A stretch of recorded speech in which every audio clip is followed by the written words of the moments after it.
Hello, आज हम लोग पढ़ेंगे मोशन इन वन डायमेंशन। आज हमारा टॉपिक है मोशन इन वन डायमेंशन। ये 11th का पहला टॉपिक है, फर्स्ट चैप्टर है मोशन इन वन डायमेंशन। बहुत इंपॉर्टेंट चैप्टर है और डिटेल में इसके बारे में हम लोग धीरे धीरे पढ़ेंगे। देखते हैं motion in one dimension first topic, इसके बारे में क्या हमें पढ़ना है। इसको किसी किसी बुक में मोशन इन स्ट्रेट लाइन भी लिखा रहता है, मोशन इन स्ट्रेट लाइन, या फिर इसे रेक्टिलिनियर मोशन भी कहते हैं। तो motion in straight line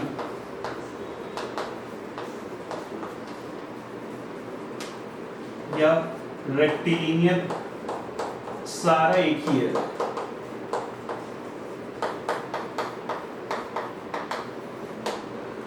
motion in one dimension, जिसको मोशन इन स्ट्रेट लाइन भी कहते हैं या फिर रेक्टिलिनियर मोशन।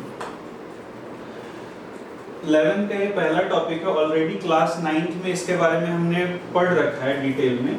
क्लास 9th में ऑलरेडी इसके बारे में पढ़ रखा है। पहले देखते हैं मोशन इन स्ट्रेट लाइन में हमने क्लास 9th में क्या पढ़ा है, और उसके बाद फिर उसका एक्सटेंडेड वर्जन जो कि नीट और आईआईटी दोनों में आता है, उसके बारे में पढ़ेंगे। तो मोशन इन वन डायमेंशन का पहला टॉपिक है when a particle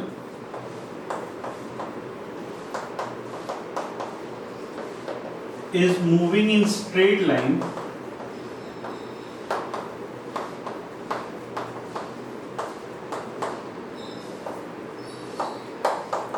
without change in direction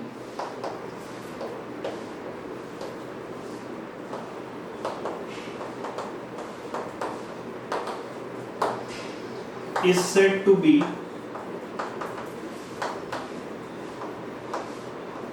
motion in straight line.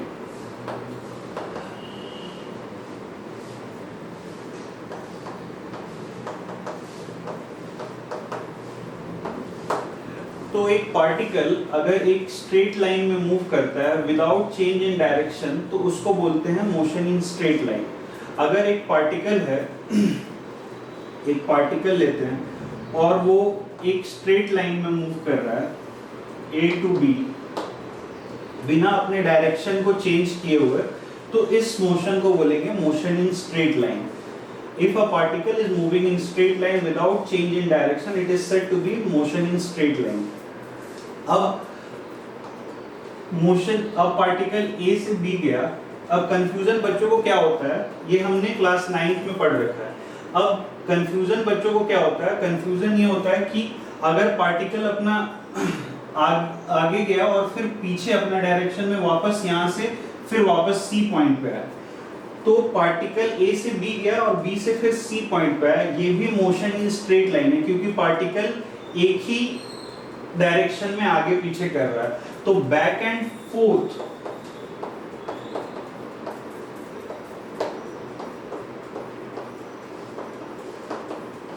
In one direction is also called as motion in straight line।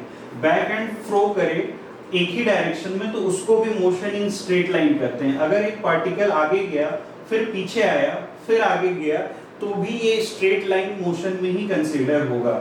अगर एक पार्टिकल आगे गया और पीछे गया, और तो भी ये मोशन इन स्ट्रेट लाइन में ही कंसीडर होगा।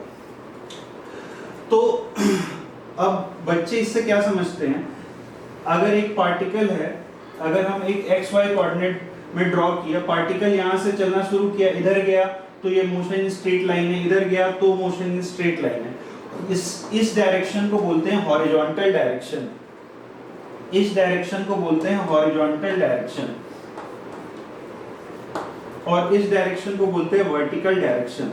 तो पार्टिकल हॉरिजॉन्टल डायरेक्शन में मूव करे, पार्टिकल हॉरिजॉन्टल डायरेक्शन में मूव करे, तो ये स्ट्रेट लाइन मोशन है, ये तो समझ में आ रहा है। अगर एक पार्टिकल हॉरिजॉन्टल डायरेक्शन में मूव करे ए से बी, तो ये वर्टिकल, तो ये मोशन इन स्ट्रेट लाइन है। अगर एक पार्टिकल सी से डी मूव कर रहा है, तो भी ये स्ट्रेट लाइन मोशन है, ये तो समझ में आ रहा है। लेकिन क्या अगर पार्टिकल ऐसे मूव करता है P से Q तक, तो ये मोशन इन स्ट्रेट लाइन है। यहाँ पे पार्टिकल का x और y कोऑर्डिनेट दोनों चेंज हो रहा है। तो हमें ध्यान ये रखना है कि ये P टू Q जो पॉइंट है ये भी मोशन इन वन डायमेंशन ही है, भले इसका x और y कोऑर्डिनेट चेंज हो, लेकिन ये मोशन इन वन डायमेंशन ही है। अगर पार्टिकल का x और y कोऑर्डिनेट दोनों भी चेंज हो रहा है तो भी ये वन डायमेंशन मोशन ही कंसीडर होगा, अगर वो एक स्ट्रेट लाइन में मूव करता है। तो अगर पार्टिकल स्ट्रेट लाइन में मूव करता है और उसका x और y कोऑर्डिनेट दोनों चेंज हो रहा है, यहाँ पे पार्टिकल का x y कोऑर्डिनेट कुछ होगा x1 y1, यहाँ पे इसका कोऑर्डिनेट x2 y2 होगा। यहाँ पे पार्टिकल का x कोऑर्डिनेट y कोऑर्डिनेट दोनों चेंज हुआ है, लेकिन ये मोशन इन टू डायमेंशन नहीं है, ये मोशन इन वन डायमेंशन ही है। ये बात हमें ध्यान से समझनी है, एक इंपॉर्टेंट कॉन्सेप्ट है जो क्लास 9 से जब बच्चे आते हैं, क्लास 10 से बच्चे आते हैं, उनको ये कंफ्यूजन होता है कि ये मोशन इन टू डायमेंशन है। ये मोशन इन टू डायमेंशन नहीं है, ये मोशन इन वन डायमेंशन ही है, क्योंकि पार्टिकल एक स्ट्रेट लाइन में ही मूव कर रहा है। तो P से तो A से B motion in one dimension है, A से B motion in one dimension है,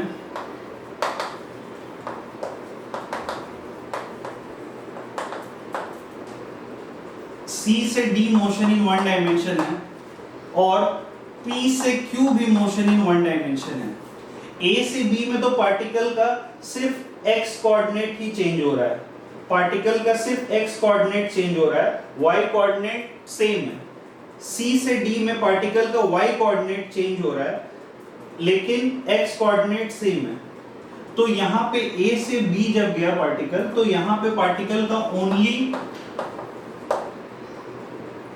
x कोऑर्डिनेट चेंज हुआ। तो ये समझ में आ रहा है, ये मोशन इन वन डायरेक्शन है, x कोऑर्डिनेट चेंज हो रहा है। यहाँ पे C से D में यहाँ पे पार्टिकल का only y coordinate changes.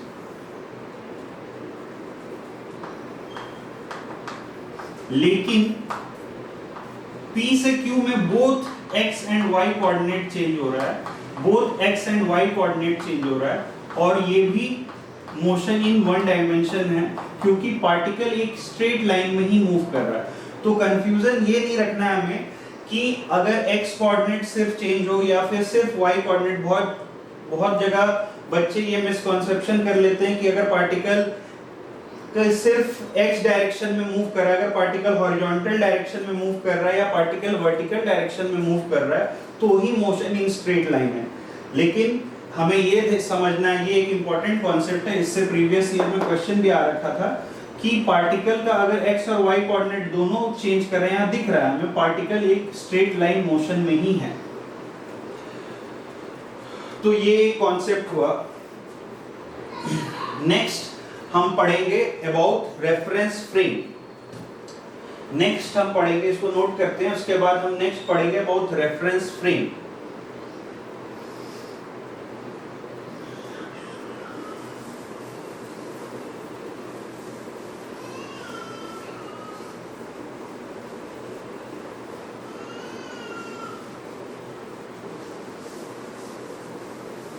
Concept 2 है रेफरेंस फ्रेम।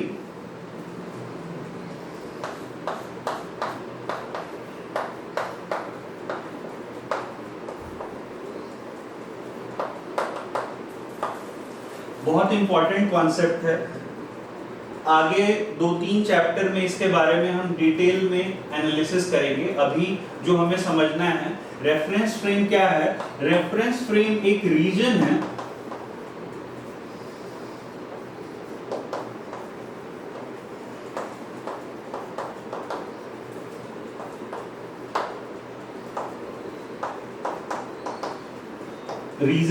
जहां से हम ऑब्जर्व करते हैं मोशनल चेंज। अब मोशनल चेंज क्या होता है? मोशनल चेंज मतलब हुआ अगर पार्टिकल की वेलोसिटी चेंज हुई, अगर पार्टिकल का एक्सेलरेशन चेंज हुआ, अगर पार्टिकल में फोर्स लगना वो चेंज हुआ, अगर पार्टिकल में काइनेटिक एनर्जी चेंज हुई, ये सारा ऑब्जर्वेशन हम जहां से करते हैं उस रीजन को बोलते हैं रेफरेंस फ्रेम। एक रीजन जहां से हम ऑब्जर्वेशन लेते हैं सारे मोशनल चेंज का। मोशनल चेंज क्या क्या है? वेलोसिटी है, एक्सेलरेशन है, फोर्स, काइनेटिक एनर्जी, ये सारा जहां से हम ऑब्जर्व करते हैं ये सब रेफरेंस फ्रेम होता है। तो ये एक हमारा रेफरेंस फ्रेम हो गया, हम यहां से ऑब्जर्व कर रहे हैं। Generally origin is taken as reference frame, यहां से हम ऑब्जर्व कर रहे हैं पार्टिकल P से Q गया है, यहां से हमने ऑब्जर्व किया कि पार्टिकल A से B गया है, तो ये हमारा रेफरेंस फ्रेम हो गया। तो एक रीजन जहां से हम ऑब्जर्व करते हैं मोशनल चेंज को, उसको बोलते हैं रेफरेंस फ्रेम। एक रीजन जहां से हम ऑब्जर्व करते हैं मोशनल चेंज को, उसको हम बोलते हैं रेफरेंस फ्रेम। अब हमारा नेक्स्ट टॉपिक है, इसके बारे में हम आगे चैप्टर्स में भी समझेंगे। अभी के लिए फिलहाल हमें जो समझना है कि रेफरेंस फ्रेम एक रीजन है जहां से हम ऑब्जर्व करते हैं मोशनल चेंज। जैसे हम यहां से ऑब्जर्व कर रहे हैं कि पार्टिकल A से B गया, यहां से हम ऑब्जर्व कर रहे हैं पार्टिकल P से Q गया, यहां से हम ऑब्जर्व कर रहे हैं पार्टिकल C से D गया, तो ये एक रेफरेंस फ्रेम हो गया हमारा। अब नेक्स्ट हमारा जो टॉपिक है, डिस्टेंस एंड डिस्प्लेसमेंट। ऑलरेडी पढ़ रखे हैं, मैं बच्चों से रिक्वेस्ट करूंगा कि अगर टॉपिक पहले पढ़ रखे हैं तो हम उसका एक्सटेंडेड, बहुत बेसिक से स्टार्ट करके उसका एक्सटेंडेड वर्जन करेंगे, लेकिन हम कॉन्सेप्ट को उतने ही अच्छे से समझेंगे जैसे हम पहली बार समझ रहे हैं। डिस्टेंस एंड डिस्प्लेसमेंट, डिस्टेंस और डिस्प्लेसमेंट ऑलरेडी हम पढ़ रखे हैं। समझना इसमें क्या है कि अगर एक पार्टिकल A से B गया और B से C आया, या फिर एक पार्टिकल पॉइंट P से Q गया, पार्टिकल पॉइंट P से Q गया, एक पार्टिकल A से B आया और फिर B से C गया, या फिर पार्टिकल P से Q गया, तो ये जो टोटल पाथ लेंथ है, इसको बोलते हैं डिस्टेंस। ये इस पाथ लेंथ को बोलते हैं डिस्टेंस। इस टोटल पाथ लेंथ, इसको मानते हैं L1 और इसको मानते हैं L2, तो ये टोटल पाथ लेंथ इसको बोलते हैं डिस्टेंस। और डिस्प्लेसमेंट क्या होता है? डिस्प्लेसमेंट होता है इनिशियल और फाइनल पोजीशन से जो शॉर्टेस्ट डिस्टेंस होगा उसको बोलते हैं डिस्प्लेसमेंट। तो डिस्प्लेसमेंट क्या हुआ? शॉर्टेस्ट डिस्टेंस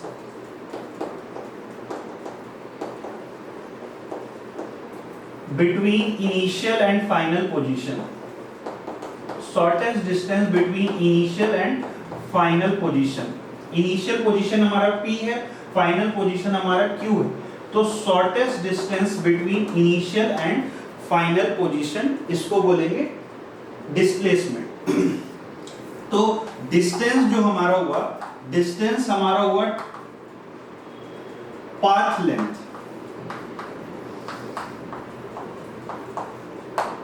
डिस्टेंस हुआ हमारा टोटल पाथ लेंथ A से B एंड B से C, ये टोटल डिस्टेंस हो गया हमारा। तो डिस्टेंस जो हमारा हो गया वो हो गया, यहां इस क्वेश्चन में बात करें तो डिस्टेंस हो गया L1 प्लस L2।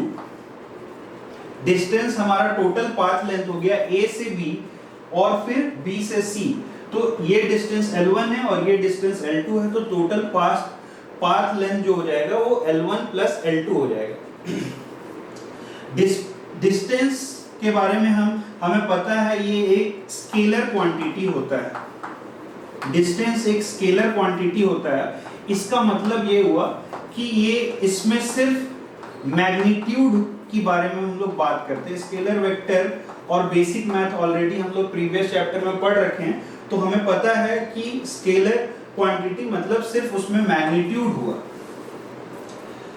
डिस्टेंस जो हुआ ये टोटल पाथ लेंथ के बराबर होता है। इस क्वेश्चन में डिस्टेंस L1 प्लस L2 है और इस क्वेश्चन में डिस्टेंस ये पूरा P से Q तक जो डिस्टेंस है ये पूरा डिस्टेंस है पाथ लेंथ। डिस्प्लेसमेंट क्या हुआ?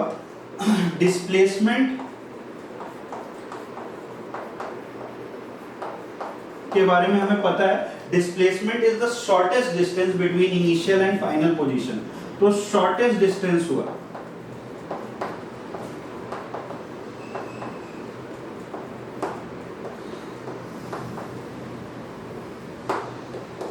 Initial and final.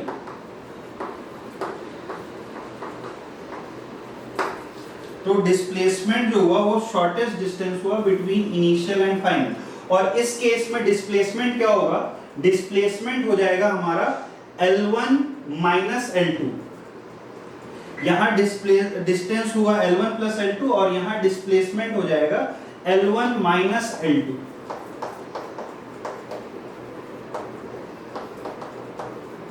L1 minus L2 यही डिस्टेंस डिस्प्लेसमेंट हुआ ना हमारा, ये डिस्टेंस। तो L1 से अगर हम L2 माइनस कर लेंगे तो ये हमारा डिस्प्लेसमेंट हो गया L1 माइनस L2। ये डिस्टेंस है इस केस में डिस्टेंस क्या है, इस केस में ये जो स्ट्रेट लाइन गया है ये इसका लेंथ हुआ हमारा टोटल डिस्टेंस। इस केस में जो ये स्ट्रेट लाइन यहां से यहां गया है, इस लेंथ को हम बोलेंगे शॉर्टेस्ट डिस्टेंस। तो ये डिस्टेंस और डिस्प्लेसमेंट के बारे में हुआ। अब अगर पार्टिकल एक स्ट्रेट लाइन में मूव कर रहा है, अगर पार्टिकल एक स्ट्रेट लाइन में मूव कर रहा है तो पार्टिकल का डिस्टेंस और डिस्प्लेसमेंट सेम होगा।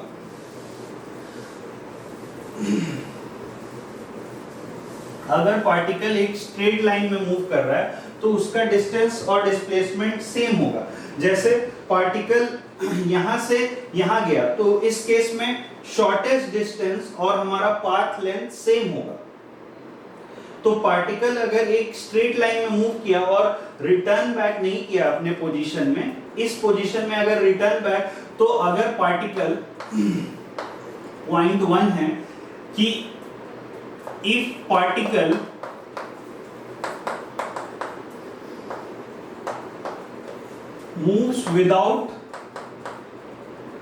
moves in straight line without returning,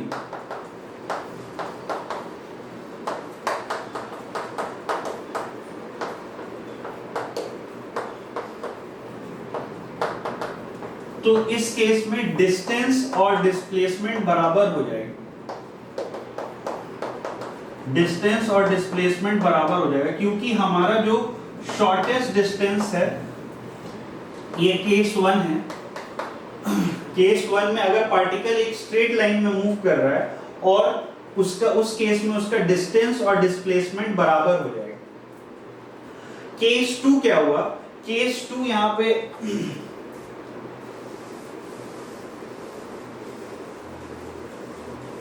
case 2 ये हुआ कि पार्टिकल अगर रिटर्न बैक करता है अपने पोजीशन को,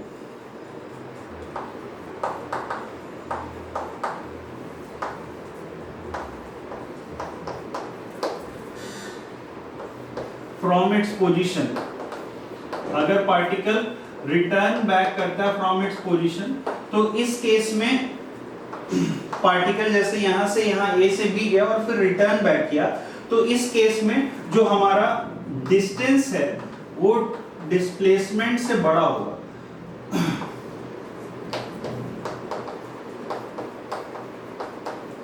पार्टिकल रिटर्न बैक किया अपने पोजीशन में, तो इस केस में डिस्टेंस जो है डिस्प्लेसमेंट से बड़ा होगा। पार्टिकल जब एक स्ट्रेट लाइन में मूव कर रहा है विदाउट रिटर्निंग तो डिस्टेंस डिस्प्लेसमेंट के बराबर हो रहा है। अगर पार्टिकल रिटर्न बैक किया अपने पोजीशन में तो डिस्टेंस जो होगा वो डिस्प्लेसमेंट से बड़ा होगा। और अगर return back from its position और रिटर्न बैक, और थर्ड केस है कि पार्टिकल अगर अपने पोजीशन में वापस आ गया, यहां से ए से बी गया और फिर बी से ए वापस आ गया, इस केस में डिस्प्लेसमेंट क्या होगा बच्चों, इस केस में डिस्प्लेसमेंट 0 हो जाएगा। तो थर्ड केस है जहां डिस्प्लेसमेंट 0 हो जाता है।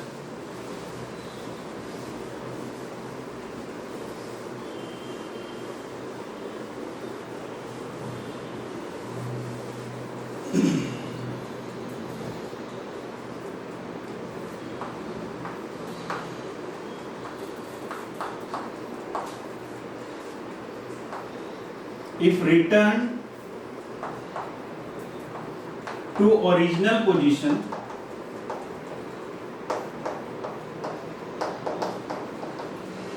तो उस केस में डिस्प्लेसमेंट जो होगा, उस केस में भी डिस्टेंस बड़ा होगा डिस्प्लेसमेंट से, लेकिन यहाँ पे एक और चीज हो जाएगा, यहाँ पे डिस्प्लेसमेंट 0 हो जाएगा, यहाँ पे डिस्प्लेसमेंट 0 हो गया। तो ये केस 3 था जहां पे डिस्प्लेसमेंट 0 हो गया। तो 3 केस है। केस 1, अगर पार्टिकल मूव करता है स्ट्रेट लाइन में विदाउट रिटर्निंग, तो उस केस में डिस्टेंस और डिस्प्लेसमेंट बराबर है। एक बार और समझते हैं इसको। पार्टिकल P से Q गया है, पार्टिकल P से Q गया है, तो डिस्टेंस और डिस्प्लेसमेंट इस केस में सेम है। अगर पार्टिकल अपने पोजीशन से वापस आया तो उस केस में डिस्टेंस बड़ा हो जाएगा डिस्प्लेसमेंट से, और अपने ओरिजिनल पोजीशन में अगर आ जाता है उस केस में भी डिस्टेंस बड़ा होगा डिस्प्लेसमेंट से, लेकिन यहाँ डिस्प्लेसमेंट 0 हो जाएगा। इस केस में डिस्प्लेसमेंट 0 हो जाएगा।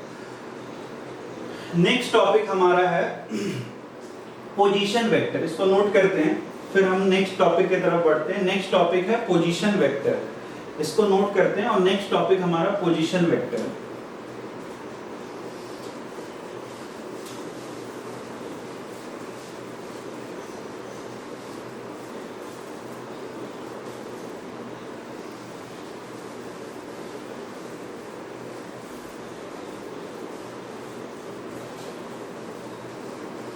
अब इसको हमने जो समझा था, इस कोऑर्डिनेट एक्सिस को, इसको हम लोग कंटिन्यू करते हैं आगे और समझते हैं रेफरेंस फ्रेम का कंटिन्यूएशन पोजीशन वेक्टर के बारे में। तो पोजीशन वेक्टर का डेफिनेशन तो सिंपल है।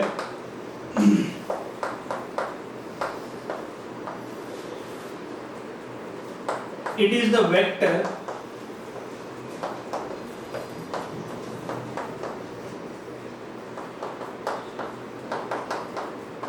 which define the position of particle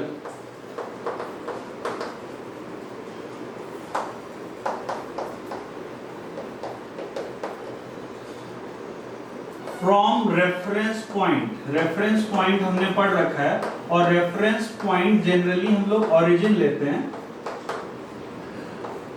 तो क्या है position vector? It is a vector which define the position of particle from reference point. Vector में अब हम लोग ने इसके बारे में पढ़ रखा है, अब देखते हैं इसका कंटिन्यूएशन।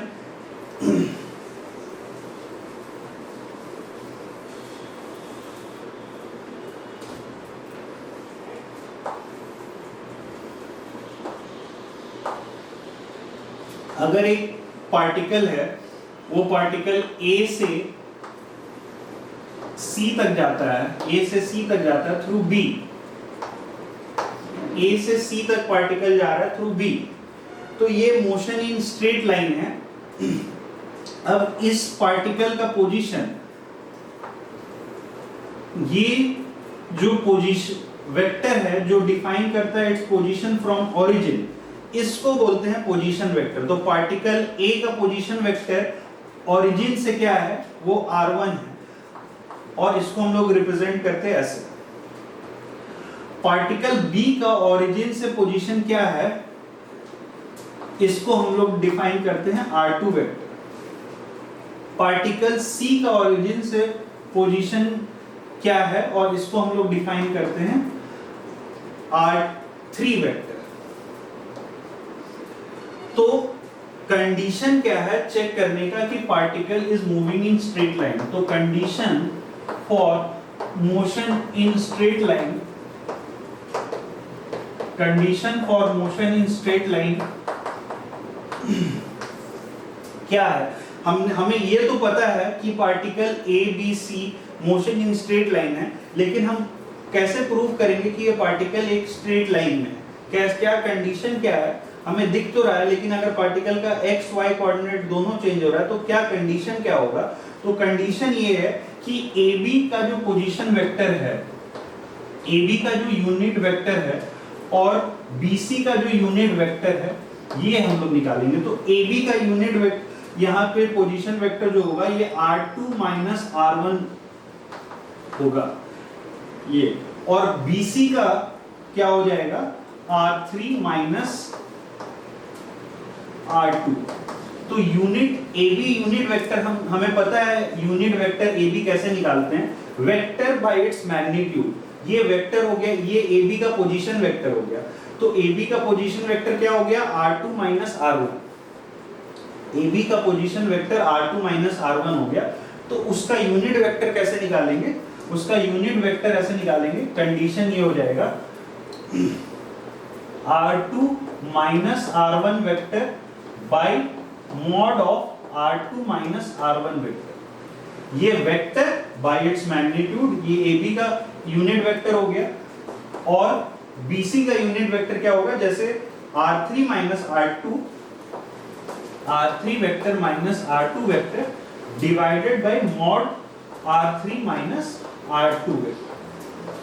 तो vector by its magnitude is a unit vector. तो अगर हमें चेक करना है कि ये तीन पार्टिकल, तो ये हमारा कंडीशन ऑफ कोलिनियर भी हो गया, कंडीशन ऑफ कोलिनियर, ये 3 पॉइंट ABC का कोलिनियर होगा, तभी ये मोशन इन स्ट्रेट लाइन होगा।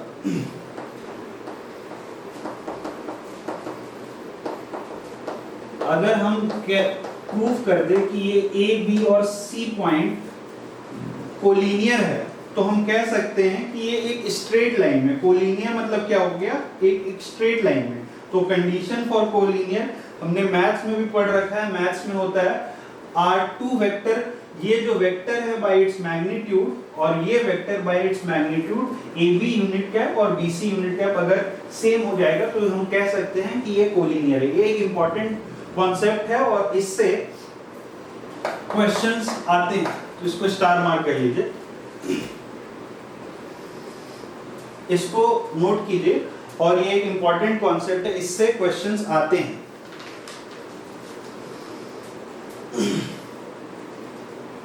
नेक्स्ट हम लोग पढ़ेंगे स्पीड एंड वेलोसिटी के बारे में, इसको नोट कीजिए, फिर हम लोग नेक्स्ट स्टार्ट करेंगे स्पीड एंड वेलोसिटी के बारे में।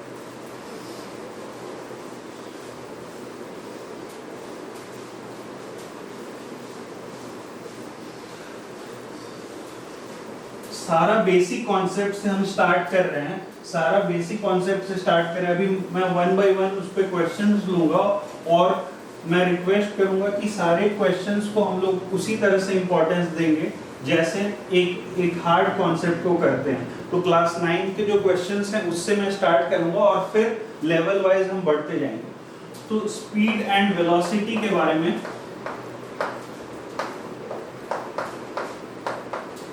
पढ़ते हैं। स्पीड और वेलोसिटी जो हमने अभी पढ़ा है, डिस्टेंस और डिस्प्लेसमेंट, उसी के कंटिन्यूएशन में है स्पीड एंड वेलोसिटी। तो जो हमने पढ़ा है कि जो डिस्टेंस जो होता है वो एक स्केलर क्वांटिटी होता है, वैसे ही स्पीड जो होता है एक स्केलर क्वांटिटी होता है। स्पीड एक स्केलर क्वांटिटी होता है, और जैसे हमने पढ़ा है डिस्प्लेसमेंट एक वेक्टर क्वांटिटी होता है, तो वेलोसिटी एक वेक्टर क्वांटिटी होता है। ये एक वेक्टर क्वांटिटी है।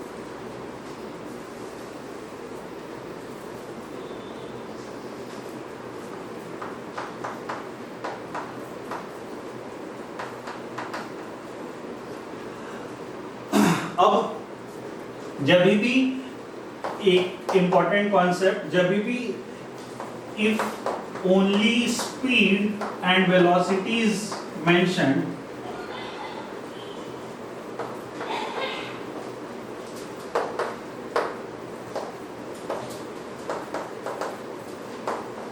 we consider average speed and velocity। जब भी क्वेश्चन में सिर्फ स्पीड और वेलोसिटी की बात की जाएगी तो हम उसको कंसीडर करेंगे average speed and average velocity.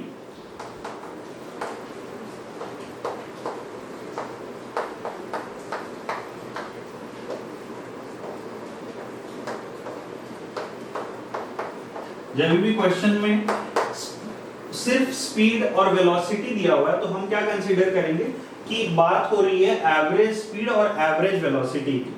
और एवरेज स्पीड हमने पढ़ रखा है, एवरेज स्पीड क्या होता है, एवरेज स्पीड होता है total distance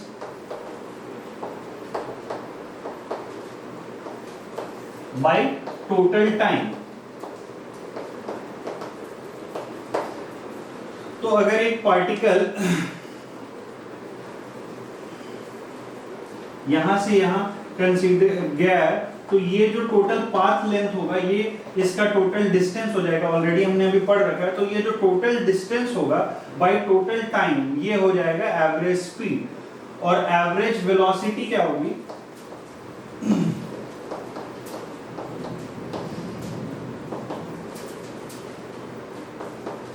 net displacement by time taken. जो नेट डिस्प्लेसमेंट है और जो टोटल टाइम लगा इसको हम कहेंगे फॉर्मूला 1। ये हमारा पहला फॉर्मूला है और इसको हम लोग रेफर करेंगे फॉर्मूला, अभी हम लोग इससे क्वेश्चन करेंगे और इससे बेस्ड फॉर्मूले पे इस कॉन्सेप्ट को हम बोलेंगे फॉर्मूला 1। तो जो टोटल डिस्टेंस हुआ है यहां से यहां तक जो टोटल डिस्टेंस हुआ है, अगर उस टोटल डिस्टेंस को अगर मैं मेंशन करूं डेल्टा एल, टोटल डिस्टेंस को अगर मैं मेंशन करूं, टोटल डिस्टेंस को यहां से यहां तक जो टोटल डिस्टेंस हुआ है इस टोटल डिस्टेंस को अगर मैं डेल्टा एल मेंशन करूं और bye total time delta T, तो ये हो गया एवरेज स्पीड का formula delta L by delta T. और एवरेज वेलोसिटी अगर मैं इस नेट डिस्प्लेसमेंट को, इस जो नेट डिस्प्लेसमेंट है इसको डेल्टा एक्स से डिनोट करूं, इस नेट डिस्प्लेसमेंट को डेल्टा एक्स से डिनोट करूं तो टोटल डिस्प्लेसमेंट का फॉर्मूला हो गया delta X by delta T. ये हमारा एवरेज स्पीड और एवरेज वेलोसिटी के बारे में हो गया। अब अगर पार्टिकल अपने ओरिजिनल पोजीशन पे वापस आ गया तो उस केस में एवरेज वेलोसिटी 0 हो जाएगी। अगर पार्टिकल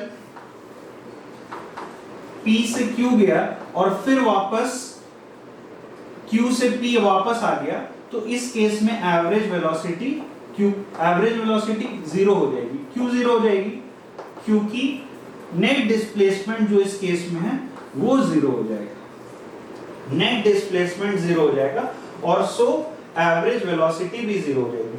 तो ये जो हमने टोटल पाथ लेंथ, जो टोटल डिस्टेंस मेजर किया, total distance delta L by delta T average speed का फॉर्मूला हो गया और delta X by delta T average velocity का फॉर्मूला हो गया। अगर पार्टिकल सिर्फ स्ट्रेट लाइन में मूव कर रहा है P से Q तक तो उस केस में जो हमारा एवरेज स्पीड है और एवरेज वेलोसिटी सेम रहेगा। तो उस केस में delta L by delta T is equal to delta X by delta T. अगर पार्टिकल सिर्फ स्ट्रेट लाइन में मूव करता है तो जो हमारा एवरेज स्पीड है और एवरेज वेलोसिटी है, एवरेज स्पीड है और एवरेज वेलोसिटी है वो सेम रहता है।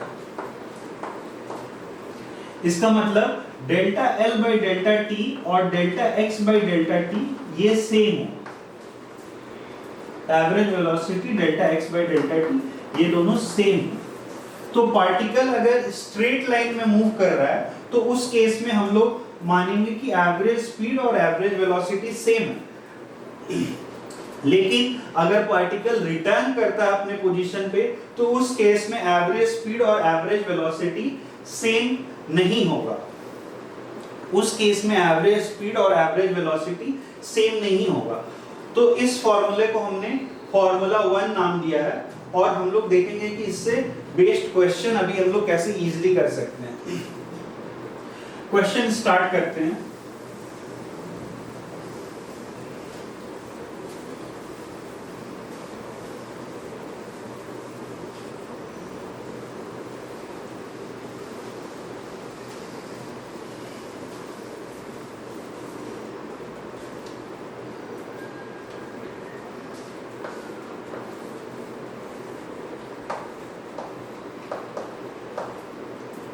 एक बस है, वो 40 किलोमीटर पर आवर से चल रही है और टोटल टाइम ऑफ ट्रैवल है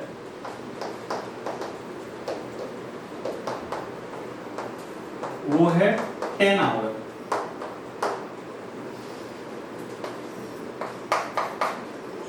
एक बस है जो 40 किलोमीटर पर आवर से चल रही है और टोटल टाइम ऑफ ट्रैवल है 10 आवर। अब दिया हुआ है कि first half of journey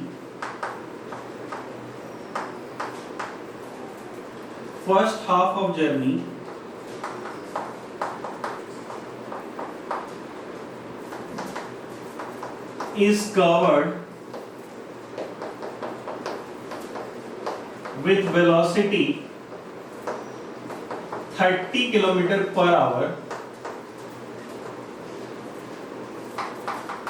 Find the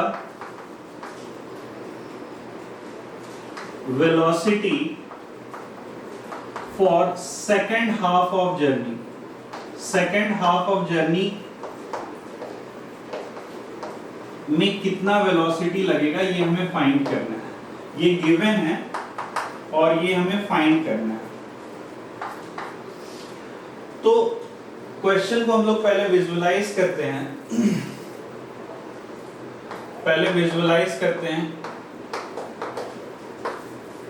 particle A point से बी पॉइंट तक जा रहा है, पार्टिकल ए पॉइंट से बी पॉइंट तक जा रहा है और टोटल जो उसका वेलोसिटी दे रखा है वो 40 किलोमीटर पर आवर है और टोटल टाइम 10 आवर है। तो हम इससे टोटल डिस्टेंस निकाल सकते हैं। टोटल डिस्टेंस क्या हो जाएगा? टोटल डिस्टेंस जो हो जाएगा वो vt होगा। टोटल डिस्टेंस vt होगा और वो क्या हो जाएगा? 40 kilometre per hour into 10 hour, that is 400 kilometre. तो A से B पॉइंट तक टोटल 400 किलोमीटर है और फर्स्ट हाफ जो 200 किलोमीटर है वो वेलोसिटी जो चलता है A से C तक जो वेलोसिटी है AC दिया हुआ है वो 30 किलोमीटर पर आवर दिया हुआ है और हमें निकालना है वेलोसिटी CB। ये क्वेश्चन है, velocity AC 30 kilometre per our दिया हुआ और वेलोसिटी हमें CB निकालना है। तो हम यहाँ पे हमारे पास टोटल डिस्टेंस है और टोटल स्पीड दिया हुआ, तो हम टाइम निकाल सकते हैं। Time for first half of journey, time for first half t1 जो होगा वो क्या हो जाएगा? टाइम जो हो जाएगा डिस्टेंस टोटल 200 बाई 30,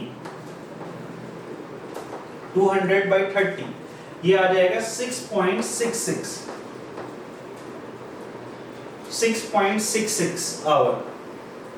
तो टोटल 10 घंटे में से ये जो 6.66 आवर है ये फर्स्ट हाफ में लगा है।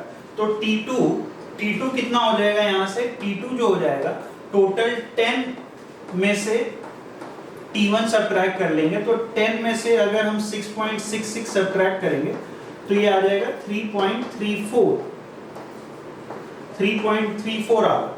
तो अब हमें पता चल गया कि ये जो 200 किलोमीटर है ये हम चल रहे हैं 3.34 आवर्स। तो यहां से हम ये वेलोसिटी निकाल सकते हैं। तो average velocity for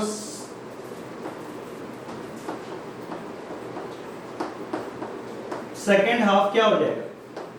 average velocity for, बहुत इजी है, average velocity for second half हमें टोटल डिस्टेंस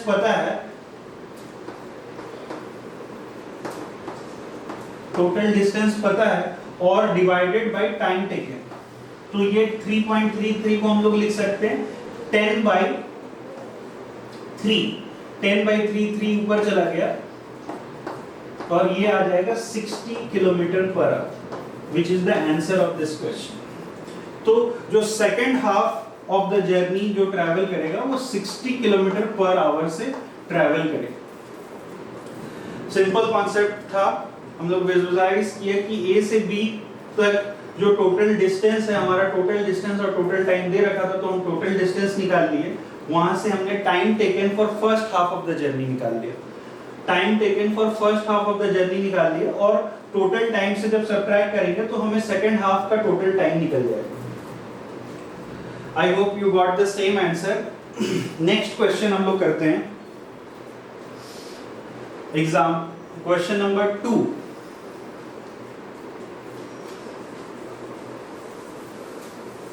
तो नोट कीजिए,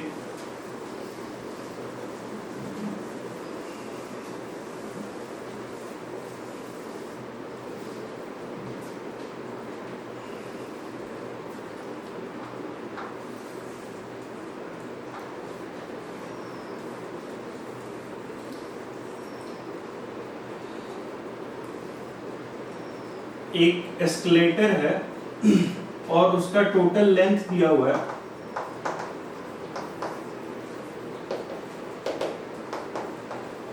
10 मीटर। यहाँ एक बॉय खड़ा है, उस एस्केलेटर पे चढ़ रहा है, और ये एस्केलेटर की जो वेलोसिटी है वो v है। तो when escalator is at rest, जब एस्केलेटर रेस्ट पे है तो ये टोटल 6 मिनट लगता है। When escalator is at rest total time जो है 6 मिनट लगता है, और when escalator is moving boy take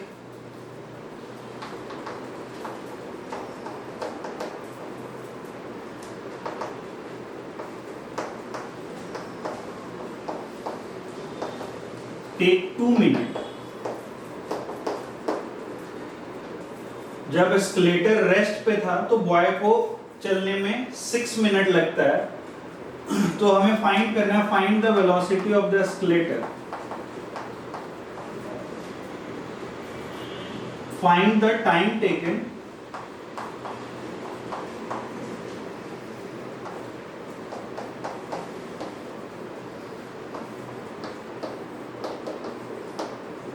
when boy is at rest in moving escalator। boy अगर रेस्ट में होगा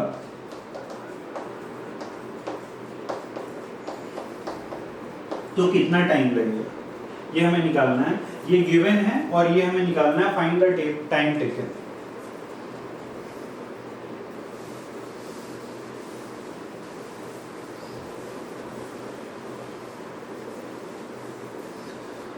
कॉन्सेप्ट वही है,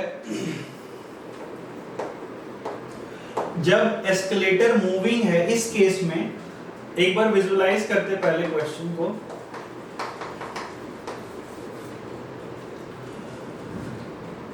जब ये टोटल लेंथ दे रखा है 10 मीटर, जब एस्केलेटर रेस्ट पे था तो बॉय अपने वेलोसिटी से ऊपर चढ़ रहा था। तो इस केस में जो टोटल टाइम टेकन है वो दे रखा है 6 मिनट। तो when escalator is at rest, तो उस केस में बॉय का वेलोसिटी सिर्फ होगा, तो व्हेन एस्केलेटर इज रेस्ट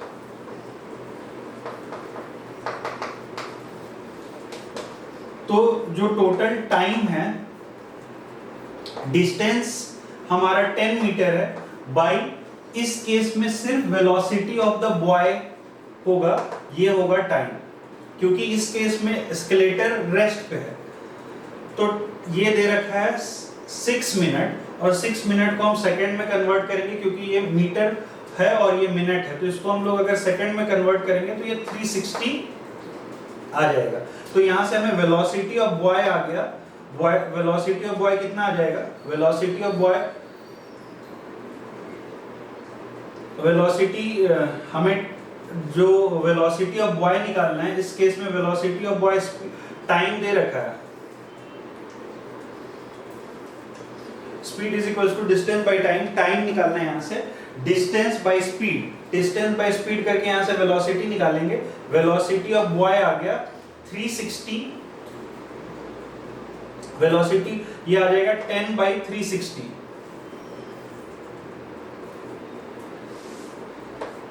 अगर हम लोग इसको कैंसिल कर दें तो ये 1/36 मीटर पर सेकंड आ गया वेलोसिटी ऑफ बॉय। अब सेकंड केस में जब बॉय मूव करता है तो इस केस में velocity of boy plus velocity of escalator है, क्योंकि यहाँ पे एस्केलेटर भी मूव कर रहा है और बॉय भी मूव कर रहा है। और हमें थर्ड केस में निकालना है जब बॉय इज एट रेस्ट, तो व्हेन बोथ आर मूविंग, उस केस में टाइम क्या दे रखा है, ये हमारा t1 है, और जब बोथ आर मूविंग t2 हो जाएगा 10 divided by velocity of boy plus velocity of escalator, और ये दे रखा है 2 मिनट। 2 मिनट को हम अगेन कन्वर्ट करेंगे तो ये 120 सेकेंड, और यहां से हमें आ जाएगा vb प्लस v कितना आ गया 1/12। तो हमें vb पता है 1/36 है और vb प्लस v पता है 1/12 है। तो यहां से हम वेलोसिटी ऑफ एस्केलेटर निकाल सकते हैं। वेलोसिटी ऑफ एस्केलेटर जो हो जाएगा, वेलोसिटी ऑफ एस्केलेटर कितना हो जाएगा 1/12 माइनस 1/36। अगर हम लोग इसको सॉल्व करेंगे तो ये आ जाएगा 36 एलसीएम लिया 3 माइनस 1 तो 2/36 आ जाएगा, और ये आ जाएगा 1/18। तो वेलोसिटी ऑफ एस्केलेटर हमें पता चल गया। अब थर्ड केस में जो t3 हमारा होगा, when escalator is moving, only escalator is moving, इस केस में जो हमारा t3 होगा वो क्या हो जाएगा, total distance by velocity of escalator.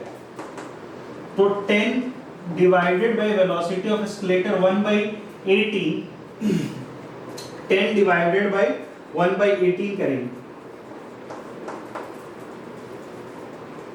तो ये हमें आ जाएगा velocity of escalator. Velocity of escalator ये हमें टोटल टाइम टेकन आ जाएगा। तो ये जब हम करेंगे तो ये आ जाएगा 180 सेकेंड। 180 second means 3 minute. तो इस क्वेश्चन का आंसर है 3 मिनट।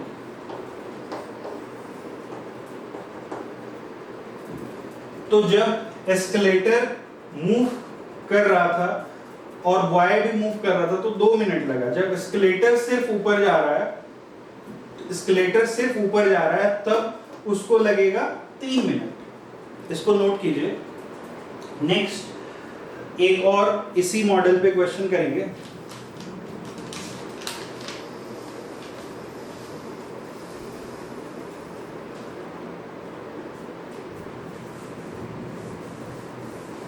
बहुत ही सिंपल अंडरस्टैंडिंग है। कॉन्सेप्ट अभी भी हम लोग वही यूज कर रहे हैं। Average speed is equals to total distance by total time. Average speed is equals to total distance by total time. थोड़ा सा अब लेवल हम इंक्रीज करते हैं, और जो सेकंड क्वेश्चन था वो फर्स्ट क्वेश्चन का एक लेवल ऊपर था, और ये जो थर्ड क्वेश्चन है एक लेवल और ऊपर इंक्रीज करके इससे क्वेश्चन करते हैं।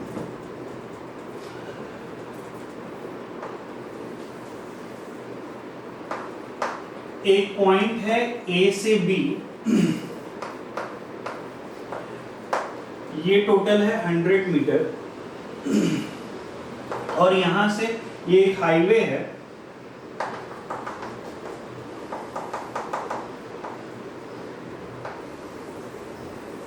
और यहां पे से हमें एक पॉइंट सी पे जाना है। सी पॉइंट है 10√3।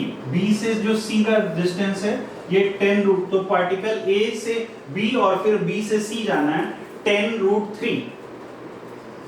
अब पार्टिकल जो है ए से बी के तरफ चलता है। अब किसी पॉइंट एट सर्टेन पॉइंट, और इधर ये रोड है, ये हाईवे है, और ये रोड है, तो किसी पॉइंट x पे पार्टिकल जो है हाईवे से उतर के रोड के तरफ ऐसे चलने लग जाता है किसी पॉइंट x पे। अब हाईवे पे पार्टिकल का वेलोसिटी था 10 मीटर पर सेकेंड, और रोड पे जो वेलोसिटी है, ये रोड पे इसका जो वेलोसिटी है, ये रोड आ गया, तो इस रोड पे इसका वेलोसिटी है 5 मीटर पर सेकेंड। इस रोड पे इसका वेलोसिटी है 5 metre per second.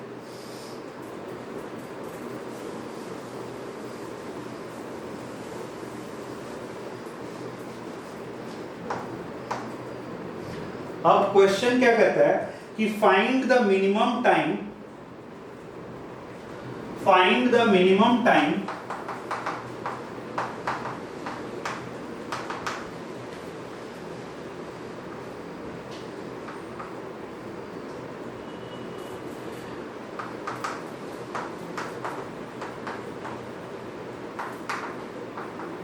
To cover this journey. इस जर्नी को कवर करने में क्या मिनिमम टाइम टेकन है, ये हमें निकालना है।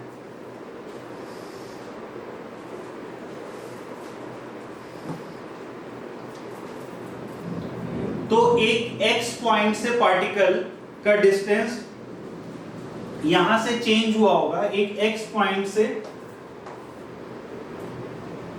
ताकि वो मिनिमम टाइम, यहां से पार्टिकल ऐसे आ रहा है और इस पॉइंट पे आके कोई एक x डिस्टेंस होगा जहां से पार्टिकल वेलोसिटी, ये इधर रोड पे आ गया, ये प्रीवियस ईयर क्वेश्चन है, ये इधर रोड पे आ गया इधर, तो कोई एक x डिस्टेंस होगा और उससे ये पार्टिकल इधर आ गया। तो टोटल टाइम जो टेकन है, इसको विजुअलाइज करते हैं एक बार। क्वेश्चन क्या है कि एक पार्टिकल इधर से ऐसे आ रहा था और हमें यहां से ये रोड पे इसको इधर जाना था, तो इसने सोचा इधर जाने से अच्छा है इधर से डायरेक्ट इधर चल लेते हैं और ताकि अपना टाइम बच जाए। तो इसने यहां से एक x डिस्टेंस जो दूर था, यहां से इसने ऐसे लिया शॉर्टकट और यहां से यहां पहुंचा। तो हमें वो निकालना है टोटल टाइम, जो यहाँ पे जो हमें यह, तो टोटल टाइम जो होगा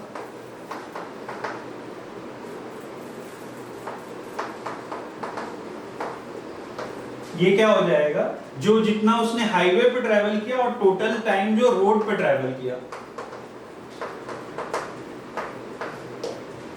time on highway plus time on road, highway plus time on road.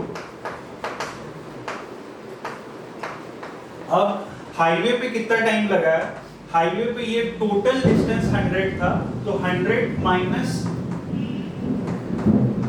x by 10, और रोड पे कितना टाइम लगा है, ये डिस्टेंस x है और ये डिस्टेंस 10√3 है, तो ये डिस्टेंस कितना हो जाएगा, x स्क्वायर प्लस 10√3 का होल स्क्वायर। तो ये अंडर रूट में होगा x square plus 300 by 5, x square plus, इधर दिख रहा है, इसको फिर से रफ करके लिखते हैं।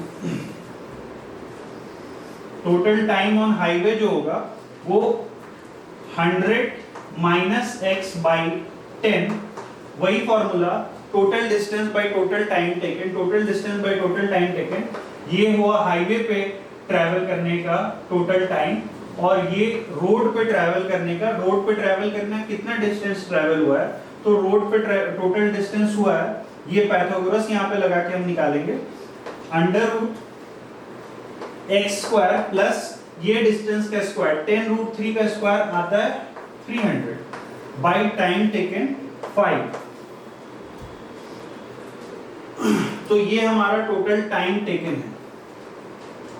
अब कॉन्सेप्ट जो है, हमें टोटल टाइम जो निकालना है, तो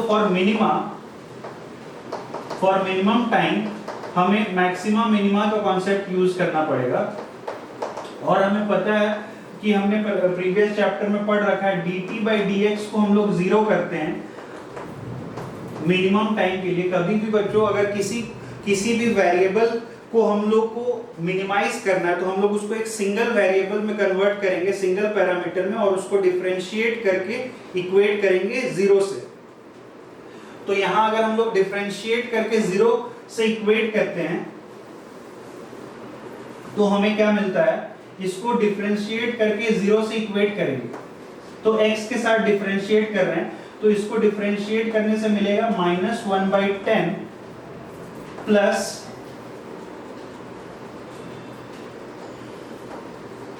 (2x by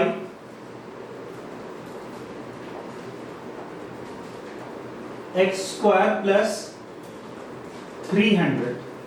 इसको जो हम लोग डिफरेंशिएट करके इक्वेट करेंगे तो, और यहां पे एक बाहर में 1/5,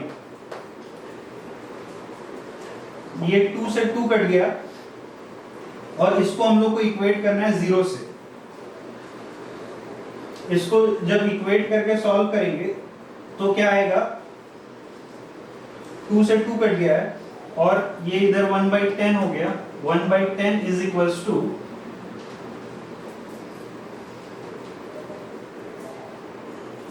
इसको इधर कर लिया,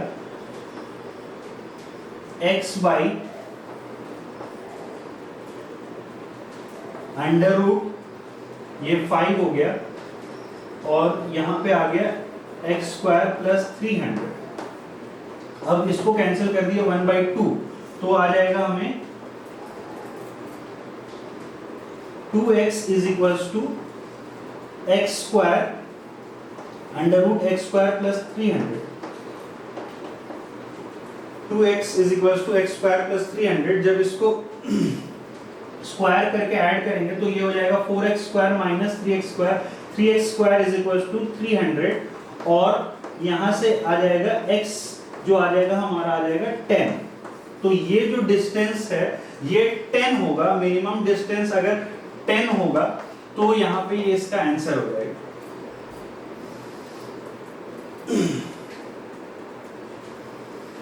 इसको नोट कीजिए।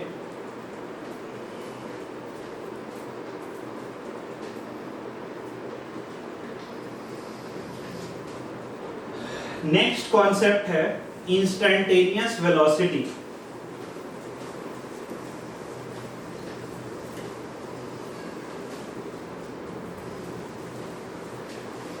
तो इंस्टैन्टेनियस वेलोसिटी, जैसा कि नेम सजेस्ट करता है, वेलोसिटी एट एनी इंस्टेंट को बोलते हैं instantaneous velocity. Velocity at any instant को बोलेंगे इंस्टैन्टेनियस वेलोसिटी। अब कंफ्यूजन यहाँ पे ये रहता है कि किसी भी इंस्टेंट पे तो पार्टिकल पॉज में रहेगा, तो उस समय उसका वेलोसिटी कैसे हो सकता है। इंस्टैन्टेनियस वेलोसिटी का मतलब होता है वेलोसिटी, सिंपल डेफिनेशन है, वेलोसिटी एट एनी इंस्टेंट को बोलते हैं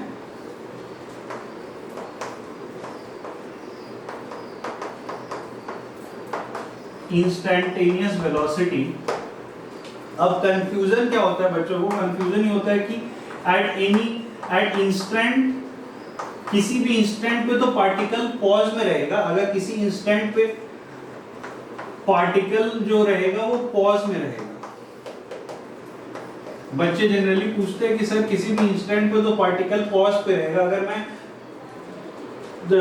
10 सेकंड की बात करूं तो 10 सेकंड पे पार्टिकल पॉज पे रहता है, तो at instant particle is pause. तो फिर इंस्टैन्टेनियस वेलोसिटी कैसे आता है, तो इसको हम लोग समझते हैं।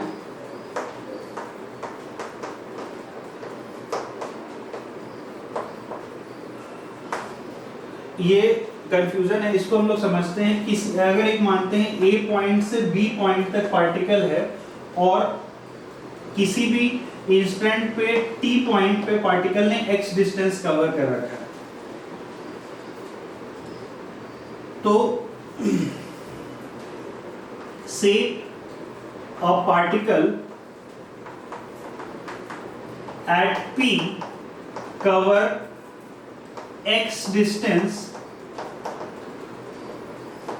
in time t, तो हम लोग इसको, जो बच्चों का कंफ्यूजन है किसी इंस्टेंट पे पार्टिकल को पॉज पे रखता है, इसको हम लोग समझ रहे हैं कि किसी मानते हैं कि एक पार्टिकल है t टाइम पे x डिस्टेंस कवर कर रखा है और p पॉइंट है उसका, ये पोजीशन जो है ये इसका p पॉइंट है, p पॉइंट पे पार्टिकल ने x डिस्टेंस कवर कर रखा है t टाइम।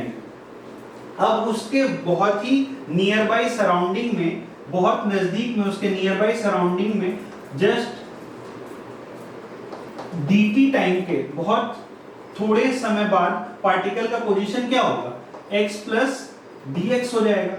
बहुत बहुत नजदीक में पार्टिकल के उसका हम लोग पोजीशन चेक कर रहे हैं, पार्टिकल कहाँ पे जाएगा, तो dt बहुत जस्ट इंस्टेंट बाद चेक कर रहे हैं, तो particle x plus dx distance cover कर रखेगा। तो यहाँ पे dx और dt जो है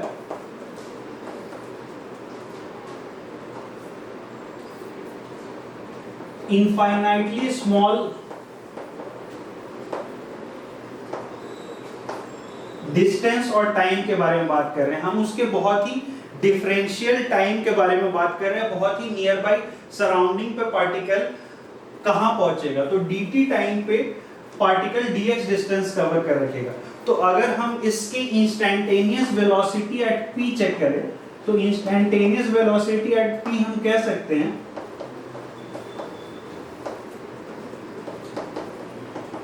ये हो जाएगा dx by dt। अब इससे देखो बच्चों, इससे एक क्वेश्चन जो हम लोग समझेंगे कि ये dx by dt जो हो गया ये डिफरेंशियल हो गया, तो कभी भी डिफरेंशियल के टर्म्स में दिया हुआ रहे, कभी भी पोजीशन जो है वो टाइम वेरिएबल रहे, तो वो इंस्टैन्टेनियस वेलोसिटी का क्वेश्चन हो जाता है। इंस्टैन्टेनियस वेलोसिटी एट p जो हो जाएगा क्या हो गया, टोटल डिस्टेंस कितना कवर है यहाँ पे dx बाय टोटल टाइम, कितना टाइम यहाँ पे dt टाइम में dx डिस्टेंस कवर किया, तो इंस्टैन्टेनियस वेलोसिटी अगर हम p की बात करें तो dx बाय dt हो जाता है। एक क्वेश्चन लेते हैं, इससे एक क्वेश्चन लेके समझते हैं कि क्या instantaneous velocity of particle p का क्या मतलब होता है।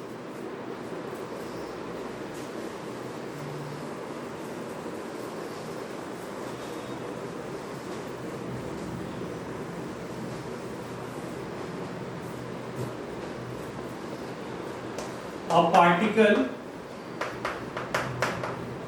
is moving at any straight line by equation x equals to 5t square plus 3t plus 2. A particle is moving in any straight line by equation x equals to 5t square plus 3t plus 2. Find instantaneous velocity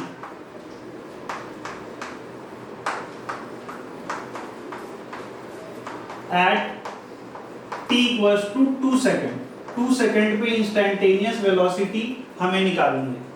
तो हमने बच्चों पढ़ रखा है instantaneous velocity का formula है dx by dt। तो हम लिखेंगे यहाँ पे इंस्टैन्टेनियस वेलोसिटी, पहले इसको देख के समझिए। इंस्टैन्टेनियस वेलोसिटी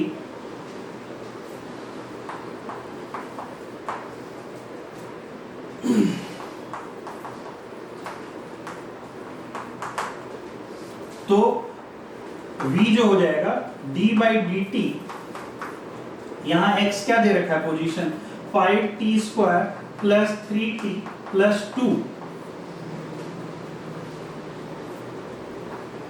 अगर हम लोग इसको हमें कहां पे निकालना है, t इक्वल्स टू 2 सेकेंड पे, तो ऐसे लिखेंगे t इक्वल्स टू 2। जब इसको डिफरेंशिएट करेंगे तो ये आ जाएगा 10t प्लस 3, 10t प्लस 3, और हमें यहाँ पे t प्लग करना है, 2 सेकेंड पे हमें निकालना है उसका इंस्टैन्टेनियस वेलोसिटी। तो 2 यहाँ पे प्लग करते, t के जगह 2 प्लग कर देना है, 23 मीटर पर सेकेंड इसका आंसर हो जाएगा। तो कभी भी इंस्टैन्टेनियस वेलोसिटी ऑफ जो पार्टिकल दे रखा है वो हम लोग ऐसे डिफरेंशियल डिफरेंशिएट करके उस जो पोजीशन जो दे रखा है उसको डिफरेंशिएट करके ये टाइम वेरिएबल रहेगा फंक्शन, और उसको हम लोग डिफरेंशिएट करके बहुत इजीली निकाल सकते हैं। Instantaneous velocity of particle differentiate करके ऐसे बहुत इजीली निकाल सकते हैं। आई होप ये समझ में आया होगा। एक लास्ट टॉपिक देखते हैं, रिप्रेजेंटेशन ऑफ वेलोसिटी, और उसके बाद हम लोग कंक्लूड करेंगे।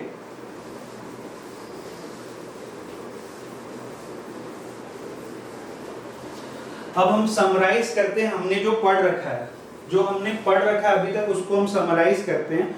तो कभी भी रिप्रेजेंट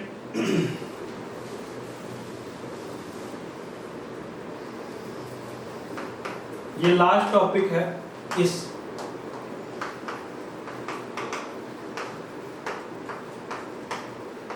तो हमने पढ़ा कि कभी भी वेलोसिटी जो हो सकता है, वेलोसिटी कांस्टेंट हो, वेलोसिटी कांस्टेंट हो, और हमें जो हमने पहले पढ़ रखा है, हम जो एवरेज स्पीड और एवरेज डिस्टेंस का फॉर्मूला यूज करेंगे, v speed is equals to distance by time और डिस्प्लेसमेंट बाय टाइम, जो हमने फॉर्मूला 1 में पढ़ रखा है।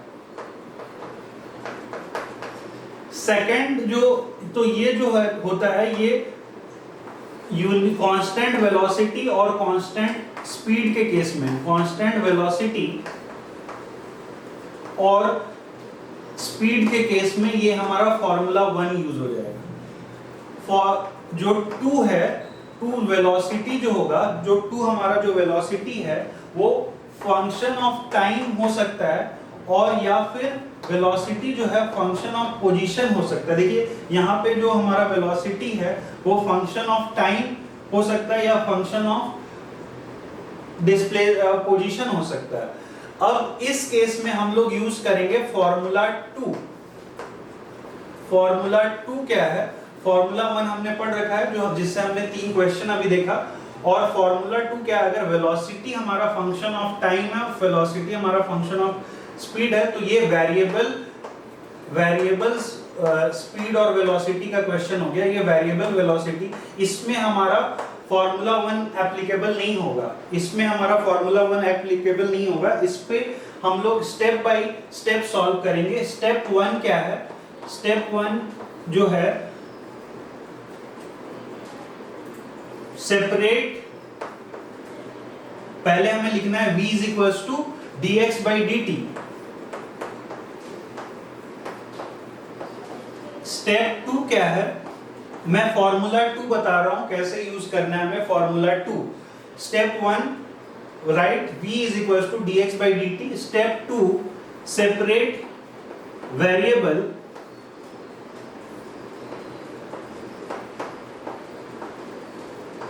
सेपरेट वेरिएबल का मतलब क्या हुआ? ऐसे लिख सकते हैं v dt is equals to dx।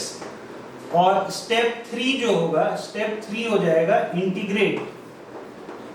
Step 3 में हम लोग करेंगे इंटीग्रेट। अब इसको एक क्वेश्चन से समझते हैं कि हम लोग कैसे फॉर्मूला 2 को कैसे यूज करना है। फॉर्मूला 2 को कैसे यूज करना है एक क्वेश्चन से समझते हैं।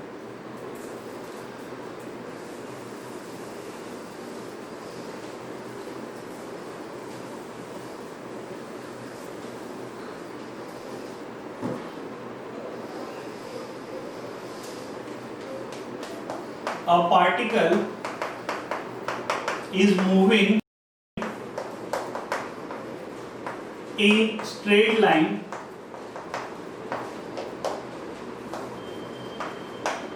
by function v is equals to 5t plus 2. Find the displacement of particle from time t equals to 3 second to t equals to 5 second. हमें डिस्प्लेसमेंट निकालना है पार्टिकल का from time t equals to 3 second to time t equals to 5 second. ये question है। Formula 2 को हम लोग सीख रहे हैं कैसे यूज करना है। तो हमें डिस्प्लेसमेंट निकालना है। हम यहाँ पे हमारा वेलोसिटी क्या है? वेलोसिटी जो है फंक्शन ऑफ टाइम दे रखा है। हमारा यहाँ वेलोसिटी जो है फंक्शन ऑफ टाइम दे रखा है, तो हम देख सकते हैं कि हमें कौन सा फॉर्मूला 1 एप्लीकेबल नहीं होगा, speed is equals to distance by time. हम लोग स्टेप बाय स्टेप लिखेंगे। स्टेप 1 क्या है, v equals to dx by dt, v equals to dx by dt लिखेंगे, v equals to dx by dt। अब जो हमारा वेलोसिटी है वो 5t+2 दे रखा है, तो हम यहाँ पे लिख सकते हैं 5t+2 is equals to dx by dt। Step 1 complete. Step 2 क्या है, सेपरेट वेरिएबल्स। तो हम लोग वेरिएबल को सेपरेट कर लेंगे, तो ऐसे लिखेंगे 5t+2 dt is equals to dx। Step 1 यहाँ पे कंप्लीट हुआ, स्टेप 2 यहाँ पे कंप्लीट होगा। ये स्टेप 1 हुआ, ये स्टेप 2 हुआ। स्टेप 3 क्या है, इंटीग्रेट करना है हमें, तो स्टेप 3 में इसी को इंटीग्रेट कर देंगे। इंटीग्रेट करेंगे तो 5t+2 dt is equals to dx का इंटीग्रेशन, यहां हमें इंटीग्रेट करना है। यहां जो टाइम दे रखा है हम 0 से 5 सेकंड तक मान लेते हैं सिंपल कैलकुलेशन करने के लिए। 0 से 5 सेकंड, तो 0 से x, और यहां पे हमारा टाइम जो होगा 0 से 5। इसका इंटीग्रेशन करेंगे। इसका इंटीग्रेशन, जो जिन बच्चों को इंटीग्रेशन में डाउट है, हमने पहले वेक्टर्स और बेसिक मैथ्स का पढ़ रखा है, उसी का कंटिन्यूएशन है इसका। जो 5t², इसका इंटीग्रेशन हो जाएगा 5t²। अगर डाउट है तो हम उसका वीडियो एक और बनाएंगे बेसिक मैथ्स का, जिसमें हम लोग वेक्टर्स, इंटीग्रेशन, डिफरेंशिएशन सारा कवर करेंगे। तो इसका इंटीग्रेशन हो जाएगा 5t²/2 + 2t, और इसको हम लोग पुट करेंगे 0 से 5 तक, और इधर जो इसका इधर जो होगा ये हमारा x हो जाएगा। तो प्लग करके हम यहाँ से निकाल सकते हैं वेरिएबल की वैल्यूज। प्लग करेंगे, 0 पुट करेंगे तो 0 आ जाएगा आंसर। 5 पुट करेंगे तो ये 5 × 5² + 2 × 5/2, तो ये आ जाएगा 125/2 + 10, 125/2 + 10। आंसर आ जाएगा हमारा 62.5, 72.5।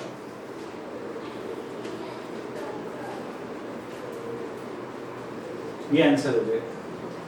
तो ये एक वो हो गया स्टेप जिससे हम फॉर्मूला 2 कैसे कर सकते हैं। यहाँ पे हमारा velocity as a function of time दे रखा है। सिमिलरली एक क्वेश्चन और लेते हैं, last question, velocity as function of displacement, velocity as function of displacement।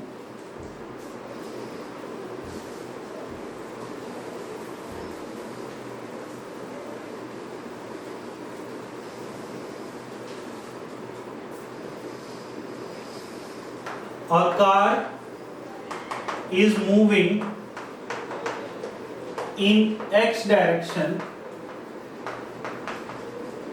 as v is equals to α√x। Find, यहां पे हमारा वेलोसिटी फंक्शन ऑफ टाइम था, यहां पे वेलोसिटी फंक्शन ऑफ x है। Find average velocity at time t equals to 2 second and t equals to 5 second. तो हमें average speed निकालना है। हमें विजुअलाइज करते हैं क्वेश्चन को। एवरेज स्पीड जो हो जाएगा, एवरेज स्पीड का हमें पता है फॉर्मूला क्या होता है, average speed x2 displacement total जो होता है average bye total time t2 - t1। तो यहाँ हमें टाइम दे रखा है 5 - 2। अब हमें सिर्फ x2 और x1 निकालना है। x2 और x1 जो हम होगा वो हम निकालेंगे फॉर्मूला 2 का यूज करके। वेलोसिटी यहाँ पे फंक्शन ऑफ x दे रखा है, तो हमारा ये हो जाएगा फॉर्मूला 2 का यूज। फॉर्मूला 2 का यूज करेंगे velocity as function of time. तो वही स्टेप बाय स्टेप तीन process step by step. First क्या लिखेंगे, v is equal to dx by dt लिखेंगे v और अल्फा रूट x, फिर वेरिएबल को सेपरेट करेंगे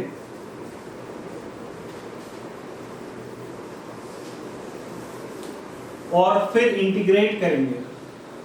वेरिएबल सेपरेट करके फिर इंटीग्रेट करेंगे। तो यहां से dx by root X is equals to, यहां से इधर ले लिया और उधर अल्फा dt। ये स्टेप 2 वेरिएबल सेपरेबल, ये स्टेप 2 हुआ। और स्टेप 3 में इंटीग्रेट करेंगे। तो इंटीग्रेट किसको करेंगे, इंटीग्रेट तो dx by root X is equals to alpha dt, और अल्फा कांस्टेंट है, इसका इंटीग्रेशन हो जाएगा।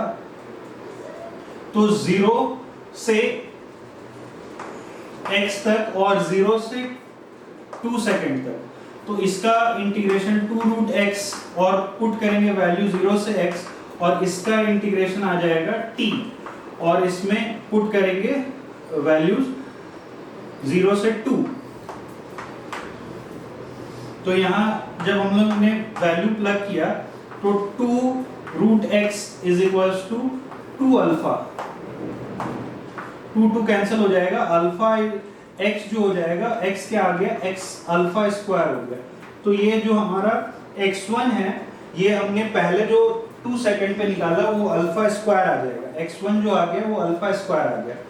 सिमिलरली अगर हम यहाँ पे 0 से 2 के जगह 0 से 5 पुट करें तो हमें x2 आ जाएगा, और उस x2 जब हम प्लग करेंगे तो यहाँ पे x2 का वैल्यू आ जाएगा 25 अल्फा स्क्वायर बाई 4। अब इन दोनों को यहाँ हम प्लग करके एवरेज डिस्टेंस यहाँ से निकाल सकते हैं। 25/4 alpha square minus alpha square by 5 - 2, ये हमारा हो जाएगा एवरेज स्पीड। तो यहाँ से हम निकाल सकते हैं इसको 25 - 4 21 अल्फा स्क्वायर बाई 3, तो ये आ जाएगा हमारा answer 7 alpha square is the answer of this question.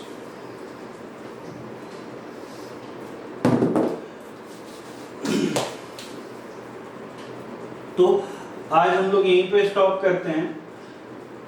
इसके बाद नेक्स्ट कंटिन्यूएशन है इसका एक्सेलरेशन, इसको नोट कीजिए।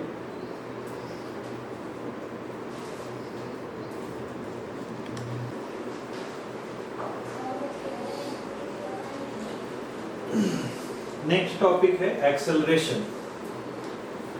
एक्सेलरेशन के बारे में हम लोग पढ़ेंगे। एक्सेलरेशन जो होता है, it is the rate of change of velocity.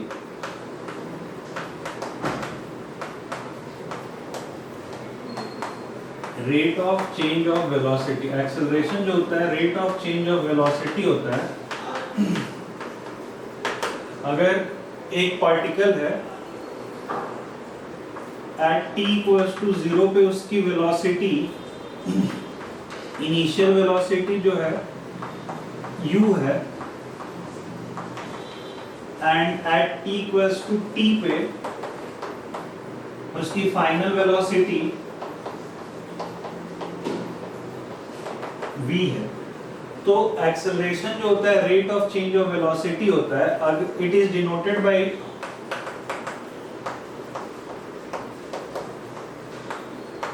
Symbol a, इसको डिनोट करते हैं सिंबल a से। और जैसे एक्सेलरेशन दो तरह का होता है, एक हम लोग पढ़ेंगे एवरेज एक्सेलरेशन के बारे में, एक हम लोग पढ़ेंगे एवरेज एक्सेलरेशन के बारे में, और सेकंड हम लोग पढ़ेंगे इंस्टैन्टेनियस एक्सेलरेशन के बारे में। इंस्टैन्टेनियस एक्सेलरेशन के बारे में तो ये सिमिलर है जो हम लोग पहले पढ़े हैं, एवरेज वेलोसिटी और इंस्टैन्टेनियस वेलोसिटी। के जैसा। तो अगर एवरेज एक्सेलरेशन की बात करें तो एवरेज एक्सेलरेशन जो होगा उसको हम लोग डिनोट करेंगे, एक्सेलरेशन को ए से डिनोट करते हैं। एवरेज एक्सेलरेशन जो होगा ए सिंबल बार से ऐसे डिनोट करेंगे, और ये हो जाएगा change in the velocity by change in time, v2 minus v1 by t2 minus t1, और इसको बोल सकते हैं delta v by delta t। Average acceleration जो होगा वो होगा delta v by delta t। ये एवरेज एक्सेलरेशन का फॉर्मूला हो गया। अगर हम लोग इंस्टैन्टेनियस एक्सेलरेशन की बात करें तो इंस्टैन्टेनियस एक्सेलरेशन सिमिलरली उसके बारे में अगर बात करें इंस्टैन्टेनियस एक्सेलरेशन की, तो instantaneous acceleration at a particular instant, acceleration of particle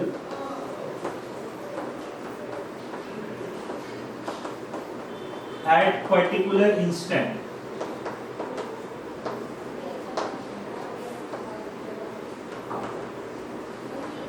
अगर एक पार्टिकल है यहाँ पे, और अगर इसी डायग्राम में देख लेते हैं इंस्टैन्टेनियस एक्सेलरेशन, अगर पार्टिकल p पॉइंट पे वेलोसिटी उसकी है v और टाइम टेकन है t टाइम टेकन है और वेलोसिटी है v। अगर उसके नेबरहुड में चेक करें तो इसका जो टाइम टेकन हो जाएगा very small time t plus dt हो जाएगा, और वेलोसिटी v प्लस dv हो जाएगा, very instant of that time. The particle at very neighbourhood point will be t plus dt and v plus dv। तो हम अगर इंस्टैन्टेनियस एक्सेलरेशन की बात करें, instantaneous acceleration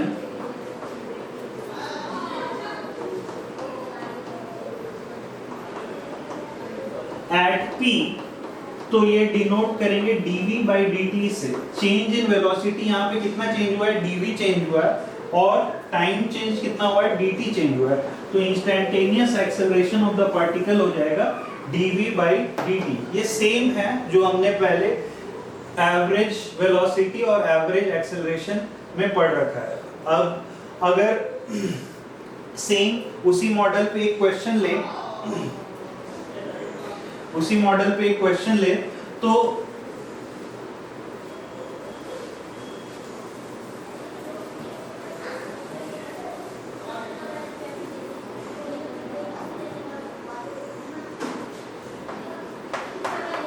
if the velocity of the particle is given by function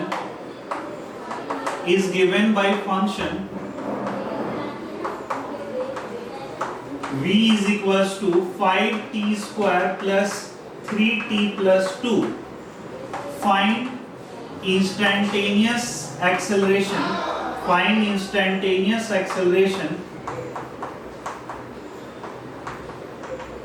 at t equals to 3 second. Instantaneous acceleration हमें बताना है at t equals to 3 second. तो इंस्टैन्टेनियस एक्सेलरेशन हमें यहाँ velocity as a function of time दिया हुआ है, v is equals to 5t square plus 3t plus 2 दिया हुआ है, और हमें पता है इंस्टैन्टेनियस एक्सेलरेशन ऑफ पार्टिकल का ये है फॉर्मूला। तो इंस्टैन्टेनियस एक्सेलरेशन क्या हो जाएगा, इंस्टैन्टेनियस एक्सेलरेशन जो हो जाएगा, इसको हम लोग लिख सकते हैं dv by dt ऐसे। इसके बाद अगर हम देखें तो इसको डिफरेंशिएट करके फिर से जैसे हम लोग ने प्लग किया था वैल्यू, वो वैल्यूज प्लग कर लेंगे इंस्टैन्टेनियस एक्सेलरेशन। तो इसको अगर डिफरेंशिएट किए इस फंक्शन को, तो a जो होगा वो हो जाएगा 10t plus 3, और टाइम पुट करेंगे t इक्वल्स टू 3 सेकेंड। तो यहाँ टाइम पुट किए t is equals to 3 second, तो हो जाएगा 33। तो instantaneous acceleration of the particle जिसको हम लोग AP से डिनोट करेंगे, और AP यहाँ पे हो जाएगा 33 metre per second square. Instantaneous और acceleration of the particle at t equals to 3 second आ जाएगा 33 मीटर पर सेकेंड स्क्वायर। तो इंस्टेंटेनियस और एक्सेलरेशन पार्टिकल का आ गया है हमारा 33 मीटर पर सेकेंड स्क्वायर। अब फिर से जैसे हमने रिप्रेजेंटेशन ऑफ वेलोसिटी किया था, वैसे ही एक बार रिवीजन करते हैं इसको कैसे रिप्रेजेंट कर सकते हैं एक्सेलरेशन ऑफ द पार्टिकल। तो representation of acceleration, representation of acceleration, representation of acceleration अगर करें रिप्रेजेंटेशन ऑफ एक्सेलरेशन, तो एक्सेलरेशन को हम लोग रिप्रेजेंट कर सकते हैं फर्स्ट जब हमारा वेलोसिटी कांस्टेंट है, केस 1 जब वेलोसिटी कांस्टेंट है, और केस 2 जब वेलोसिटी जब हमारा वेलोसिटी कांस्टेंट है और जब वेलोसिटी कांस्टेंट, यहां पे बता सकते हैं एक्सेलरेशन हमारा कांस्टेंट है,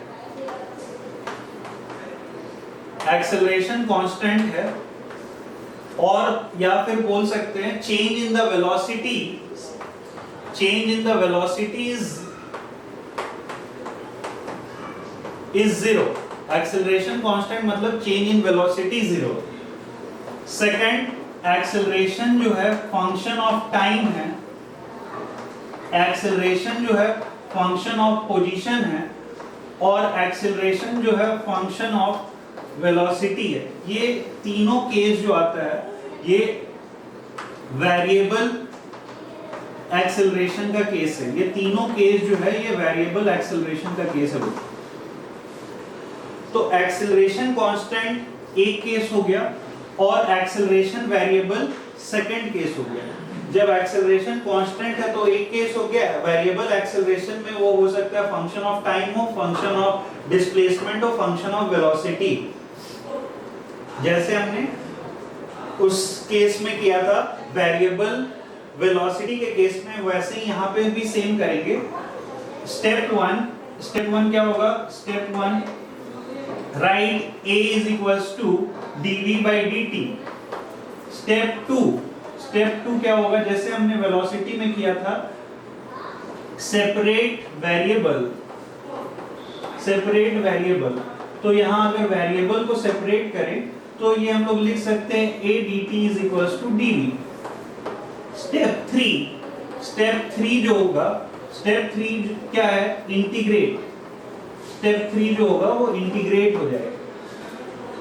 तो ये जो होगा ये 3 स्टेप है for writing variable acceleration.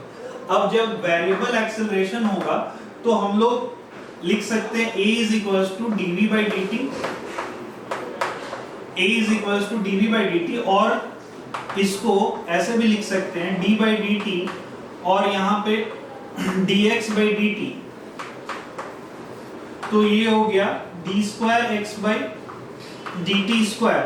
Acceleration को ये भी लिख सकते हैं, एक तरीका है लिखने का acceleration is equal to this, एक तरीका acceleration is equal to this, और एक तरीका और है अगर हम लोग a is equal to dv by dt और dx dv by dt लिखें और ऊपर नीचे a equals to dv by dt लिखे और ऊपर नीचे dx से मल्टीप्लाई करें तो क्या हो जाएगा? अगर हम लोग इसको एक फंक्शन ले लेते हैं तो यहां से हम लोग लिख सकते हैं dx by dt को हम लोग v लिख सकते हैं dv by dx। तो ये थर्ड फॉर्म हो गया of writing a is equals to v dv by dx। तीनों तरीका है एक्सेलरेशन, इंस्टेंटेनियस एक्सेलरेशन को लिखने का as a function of different variables. इस तीनों पे अभी हम लोग बेस्ड कॉन्सेप्ट चेक करेंगे। तो हमने अभी मैपिंग किया है, एक्सेलरेशन कांस्टेंट हो तो एक कैटेगरी, एक्सेलरेशन वेरिएबल हो तो वो एक कैटेगरी। वैसे ही same step by step functions हम लोग लिखेंगे a is equals to dv by dx। Step 2 separate variable, step 3 integrate. अब हम लोग फर्स्ट केस को टेक ओवर करेंगे और फर्स्ट केस में देखेंगे मोशन अंडर कांस्टेंट एक्सेलरेशन कैसे करते हैं। Motion under constant acceleration check करते हैं, इसको नोट कीजिए।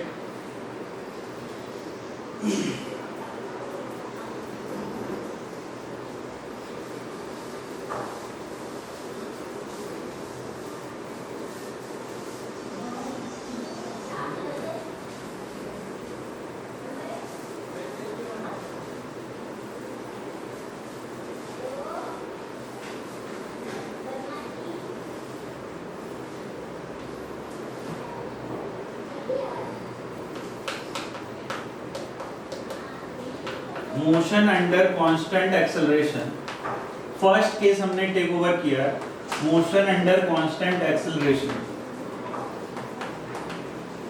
स्टेप बाय स्टेप हम लोग डिटेल्ड प्रोसेस में बढ़ रहे हैं, step by step, sequence by sequence हम लोग लेके चल रहे हैं, from very initial level to very higher level. अब हम लोग देखते हैं एक पार्टिकल है एट t इक्वल्स टू 0 पे, उसकी इनिशियल वेलोसिटी है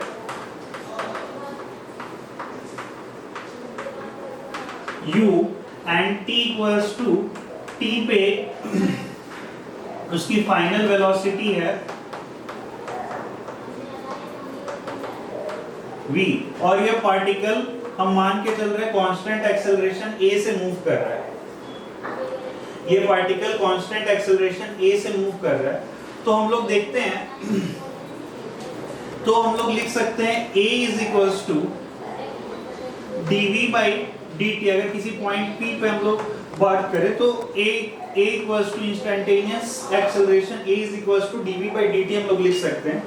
अगर इसको क्रॉस मल्टीप्लाई करें तो a dt is equals to dv। Variable separable step 2 हमने किया है यहाँ पे, ये स्टेप 1 है, ये स्टेप 2 है। अब थर्ड स्टेप अगर इंटीग्रेट करेंगे तो इसको इंटीग्रेट करेंगे तो इंटीग्रेट कर सकते हैं इसको a dt। a कांस्टेंट है तो इसको बाहर ले सकते हैं, a कांस्टेंट इसको बाहर ले लिया, dt is equals to integrate इधर किए dv को इंटीग्रेट कर सकते हैं। इनिशियल जब t इक्वल्स टू 0 था तो हमारा वेलोसिटी कितना था u, जब t इक्वल्स टू 0 था तो हमारा वेलोसिटी था u, जब t इक्वल्स टू t हुआ तब हमारा वेलोसिटी है v। जब हमने इसको इंटीग्रेट किया तो इसका dt का इंटीग्रेशन आ जाएगा t, और t का लिमिट पुट करेंगे 0 से t, और dv को जब इंटीग्रेट करेंगे तो इसका इंटीग्रेशन आ जाएगा v, और v का लिमिट पुट करेंगे u से v। जब हम लोग लिमिट सब्स्टिट्यूट करेंगे तो हम लोग देखेंगे यहाँ पे आ जाएगा हमें at, और यहाँ पे आ जाएगा v माइनस u, और जब इसको सिंप्लीफाई करें फर्दर तो we will get v is equals to u plus at। This is the equation of motion, this is the first equation of motion।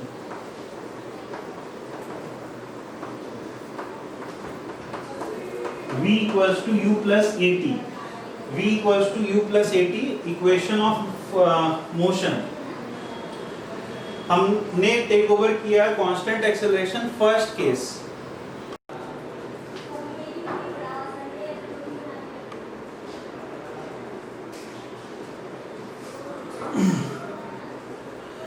v equals to u plus at आ गया, ये हमारा first equation of motion हो गया।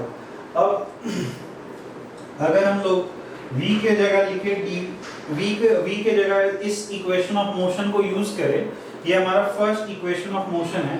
अगर हम इस v के जगह dv by dt लेके यूज करें, इसको देखते हैं एक बार, रब कीजिए। v के जगह अगर हम लोग इसको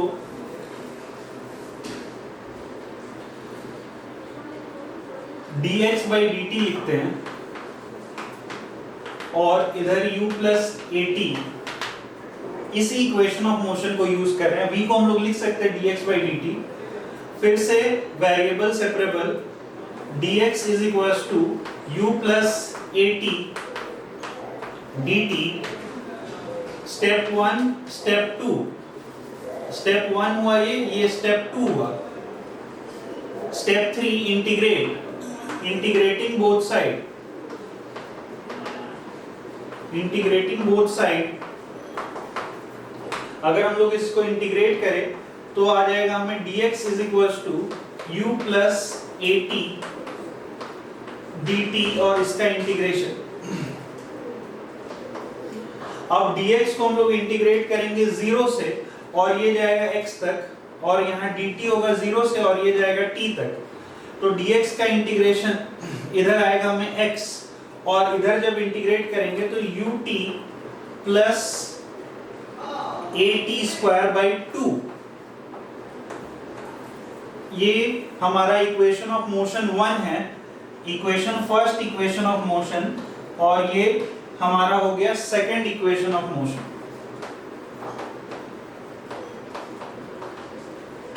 सेकंड इक्वेशन ऑफ मोशन ये हो गया x is equals to ut plus at square by 2। Already हम लोग क्लास 9th में ये पढ़ रखे हैं, उसका ये प्रूफ है। अब हमने पढ़ रखा था a को हम लोग लिख सकते हैं v dv by dx। a को हम लोग लिख सकते हैं v dv by dx, जो हम लोग अब इसको again variable separable a dx is equals to v dv। अगर हम लोग लिखे a dx is equals to again variable को सेपरेट कर रहे हैं और फिर integrate step 3, this is equation 1, this is step 2, और अगर फिर से इंटीग्रेट करेंगे इसको तो इसका इंटीग्रेशन आ जाएगा a dx का इंटीग्रेशन x और v का इंटीग्रेशन, इसको इंटीग्रेट कर रहे हैं तो इंटीग्रेशन सिंबल लगाएंगे a dx, a कांस्टेंट है, कांस्टेंट एक्सेलरेशन है तो ये बाहर हो जाएगा dx, और इसका इंटीग्रेशन हो जाएगा इंटीग्रेशन v dv, x 0 से x तक, और ये 0 पे इनिशियल वेलोसिटी u था और फाइनल वेलोसिटी v था। तो इसको इंटीग्रेट करेंगे तो आ जाएगा x लिमिट 0 से x, और इसको इंटीग्रेट करेंगे तो आ जाएगा इसका इंटीग्रेशन v स्क्वायर बाई 2, और जब लिमिट पुट करेंगे तो इसका आ जाएगा u square minus v square, और इधर आ जाएगा हाफ सिंबल। जब इसको सिंप्लीफाई करेंगे तो हम लोग लिख सकते हैं v square is equals to इसको simplify upper limit minus lower limit, तो यहाँ v square minus u square होगा, upper limit minus lower limit v square minus u square होगा, और जब इसको सिंप्लीफाई करेंगे तो हम लोग लिख सकते हैं v square is equals to u square plus 2ax, और ये हमारा है third equation of motion.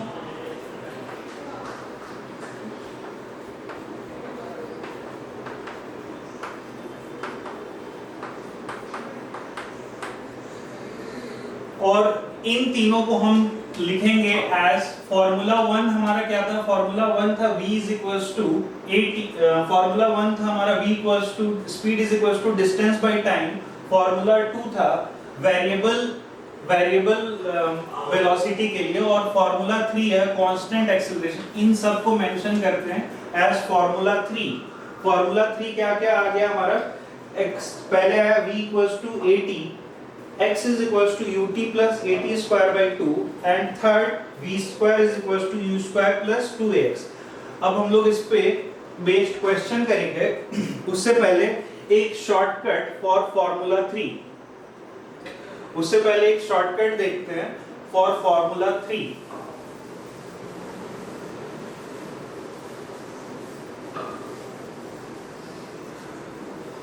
Already ये सब क्लास 9th में सारा फॉर्म पढ़ रखे हैं।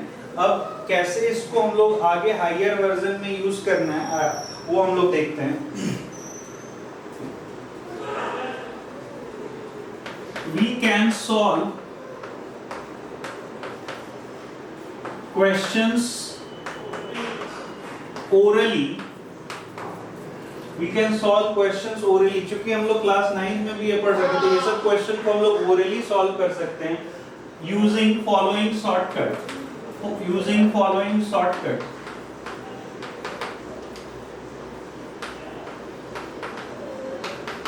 फॉर फॉर्मूला 3 को यूज करते हुए हम लोग ये शॉर्टकट्स अगर हम लोग अप्लाई करें तो हम लोग very easily we can solve the questions. Formula 3 को यूज करके अगर हम लोग शॉर्टकट यूज करें, फर्स्ट जो हमारा कॉन्सेप्ट है, फर्स्ट जो हम लोग कॉन्सेप्ट यूज करेंगे जहां पे हमारा इनिशियल वेलोसिटी 0 है, case 1 initial velocity 0।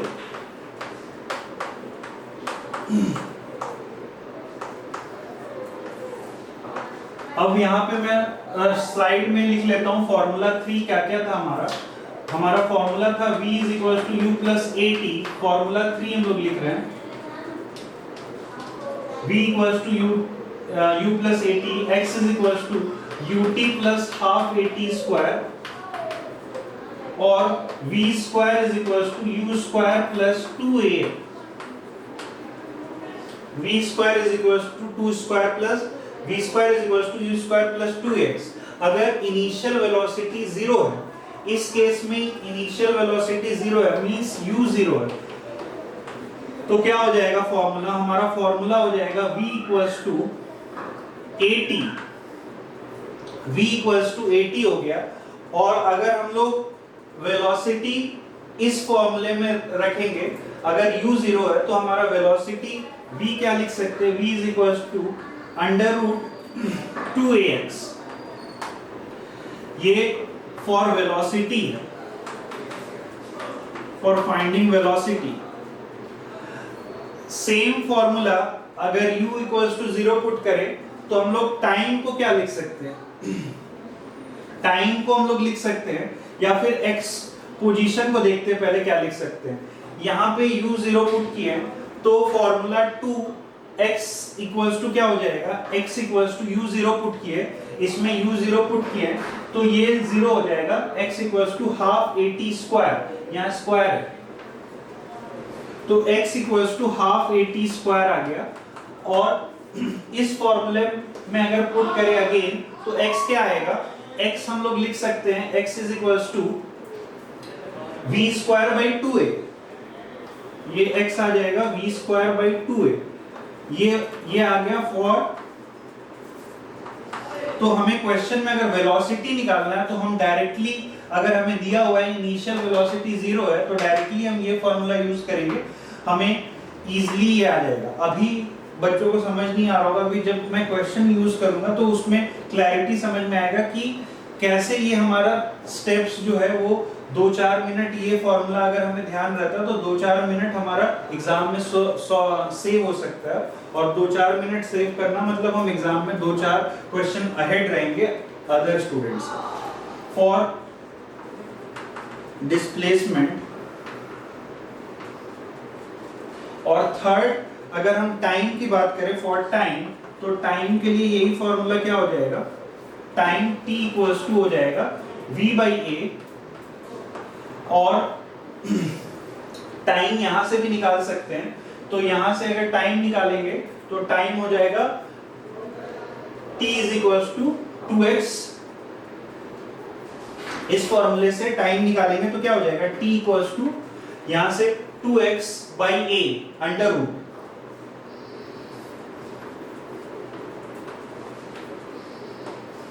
Under root 2x by a। ये हमारा टाइम का इक्वेशन हो गया। तो अगर हमें क्वेश्चन में वेलोसिटी निकालना है, हम डायरेक्टली इनिशियल वेलोसिटी u 0 है, ये हमारा एक शॉर्टकट फॉर्मूला हो गया। और इसको हम लोग मेंशन करेंगे एज फॉर्मूला 4। ये जो सारा शॉर्टकट है इसको हम लोग फॉर्मूला 4 मेंशन करेंगे। अब एक इंटरेस्टिंग थिंग यहाँ पे ये है कि अगर हमारा फाइनल वेलोसिटी 0 होता है, अगर हमारा फाइनल वेलोसिटी 0 होता है, केस 2 फाइनल वेलोसिटी 0,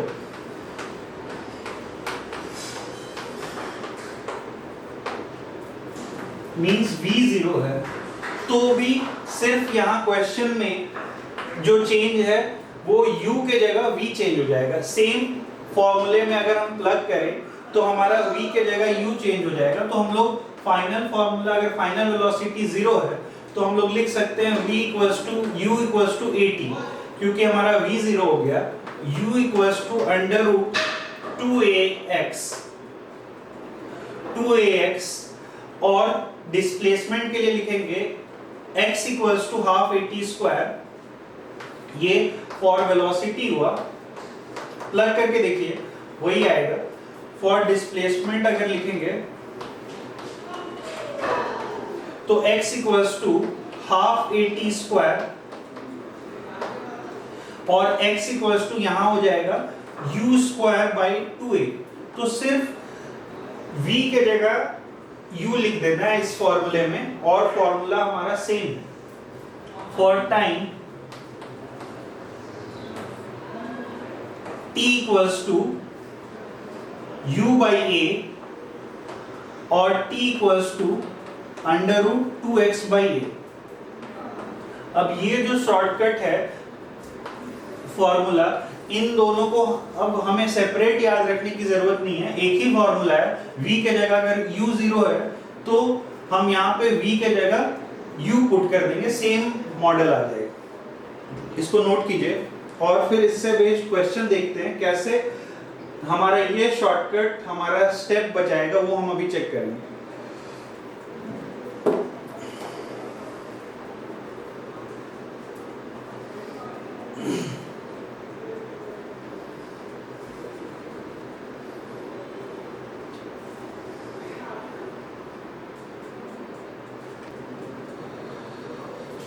अब हम लोग देखते हैं question based on the formula 3 and formula 4, दोनों ये दोनों फॉर्मूले से बनेंगे, लेकिन हमने जैसे डिस्कस किया था कि फॉर्मूला 4 से हम लोग वही क्वेश्चन सॉल्व कर सकते हैं और बहुत इजीली 2 लाइन स्टेप में सॉल्व कर सकते हैं। तो एक बस दिया हुआ है, एक बस है which is moving with initial velocity 40 metre per second, और ब्रेकिंग एक्सेलरेशन दिया हुआ है 4 मीटर पर सेकेंड, ब्रेक लगा है उसको 4 मीटर पर सेकेंड स्क्वायर से, और फाइनली बस जो है ये कहीं जाके स्टॉप हो गया फाइनल।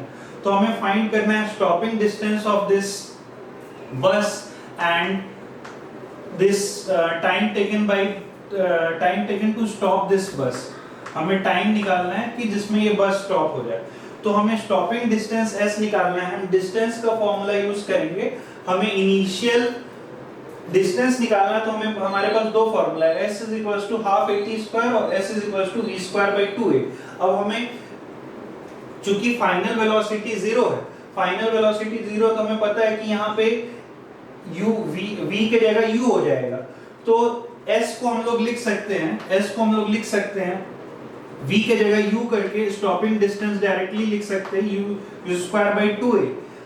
u हमें पता है 40 स्क्वायर, तो विद इन 1 to 2 मिनट हम लोग इसको बहुत इजीली सॉल्व कर सकते हैं। 1600 बाई 2a मींस 8, तो ये आ जाएगा हमारा टोटल डिस्टेंस 200 ये आ गया हमारा फर्स्ट पार्ट का आंसर हो जाएगा 200। Find the time taken by बस टू स्टॉप। हमें टाइम निकालना है, हमें इनिशियल वेलोसिटी, अब हमारे पास फिर से 2 फार्मूला है, कोई सा भी 2 फार्मूला यूज करेंगे, टाइम निकालना है। अगर हम पहला वाला यूज कर ले, हम v के जगह, हमें पता है कि हम यहाँ v के जगह u लिख सकते हैं, क्योंकि ये जो केस बना हुआ है ये बना है जब u 0 है, ये जो केस बना है ये बना है u 0 है, तब ये फॉर्मूला आया। हमारा केस में v 0, तो हमें पता है कि u के जगह अगर v लिख देंगे तो भी सेम आंसर आ जाएगा। तो v के जगह हम u लिख रहे हैं, तो t is equals to u by a। अब u हमें पता है 40 बाई a, तो हमारा आंसर आ गया 5 सेकेंड। तो देखिए हमने स्टेप्स हमने बहुत इजीली, सीधे हमें डायरेक्ट समझ में आ रहा है कि क्या हमारा शॉर्टकट से कितना स्टेप बच गया। अब सेकंड क्वेश्चन है, एक बॉय है वो थ्रो करता है ball upward with 20 metre per second. You have to find the maximum height attained by the ball and the time of the flight. Time of the flight, कितने देर ये ऊपर जाके नीचे आई है, टोटल टाइम ऑफ फ्लाइट निकालना है। अब जो ऊपर जाने का टाइम होता है इसको टाइम ऑफ असेंट बोलते हैं, और जो नीचे आता है उसको टाइम ऑफ डिसेंट बोलते हैं। टाइम ऑफ फ्लाइट जो होता है time of ascent plus time of descent होता है। तो इस केस में हमारा v0 है, v0 का केस है, तो v0 के केस में हमें मैक्सिमम हाइट अगेन s निकालना है। तो s का हमें अगर हम यूज करें फॉर्मूला, तो हमें u पता है और a पता है, तो हम ये वाला फॉर्मूला यूज कर लेंगे, u स्क्वायर बाई 2a। अगर हम यूज किया formula u square by 2a तो यहाँ पे देखेंगे कि 400 बाई 2a 20 और आंसर आ गया हमारा 20। 400 बाई 20 जो आ जाएगा ये हमारा आंसर आ जाएगा 20 मीटर। टाइम ऑफ फ्लाइट अगर हम निकालें t के लिए फिर से हम फॉर्मूला यूज कर सकते हैं v बाई a। ये टाइम ऑफ एसेंट निकलेगा, सिर्फ ऊपर जाने का टाइम। तो यहां से हम यूज करेंगे formula u by a, t equals to u by a। यहाँ पे v बाई a है क्योंकि u 0 है। अगर v 0 होगा तो यहाँ पे फॉर्मूला हो जाएगा t equals to u by a। तो टाइम ऑफ फॉर्मूला इसका यूज करेंगे t equals to u by a। तो t equals to u by a जब यूज किए तो हमारा फॉर्मूला आ गया, u दिया हुआ है 20 डिवाइडेड बाई, तो ये 2 सेकंड आ गया। तो 2 सेकंड ऊपर जाने का टाइम, 2 सेकंड नीचे आने का टाइम, तो टोटल टाइम जो हो जाएगा, total time t equals to हो जाएगा 2t और ये हो जाएगा आंसर 4 सेकंड। तो विद इन हम लोग सेकंड्स क्वेश्चन सॉल्व कर ले रहे हैं। अब हम देखते हैं ये थर्ड क्वेश्चन। एक टावर से एक बॉय है, वो 20 मीटर पर सेकंड से बॉल ऊपर फेंक रहा है। Find the time taken to hit the ground. अब हमें टाइम निकालना है, कितना टाइम लगेगा उसको बॉल को ग्राउंड हिट करने में। तो फिर से फाइनल वेलोसिटी 0 है, फाइनल वेलोसिटी अगेन 0 है। तो जब फाइनल वेलोसिटी 0 है तो हमें टाइम निकालना है टू हिट द ग्राउंड। तो ऊपर जाने का टाइम एक निकलेगा, फिर नीचे आने का टाइम निकलेगा। वो टोटल टाइम को जब ऐड करेंगे तो वो टाइम निकलेगा to hit the ground. Similarly find the velocity of the ball at the ground. जब वो हिट करेगा तो उस किस वेलोसिटी से हिट करेगा ये हमें निकालना है। इसको नोट कीजिए। फिर से फॉर्मूला यूज करते हैं।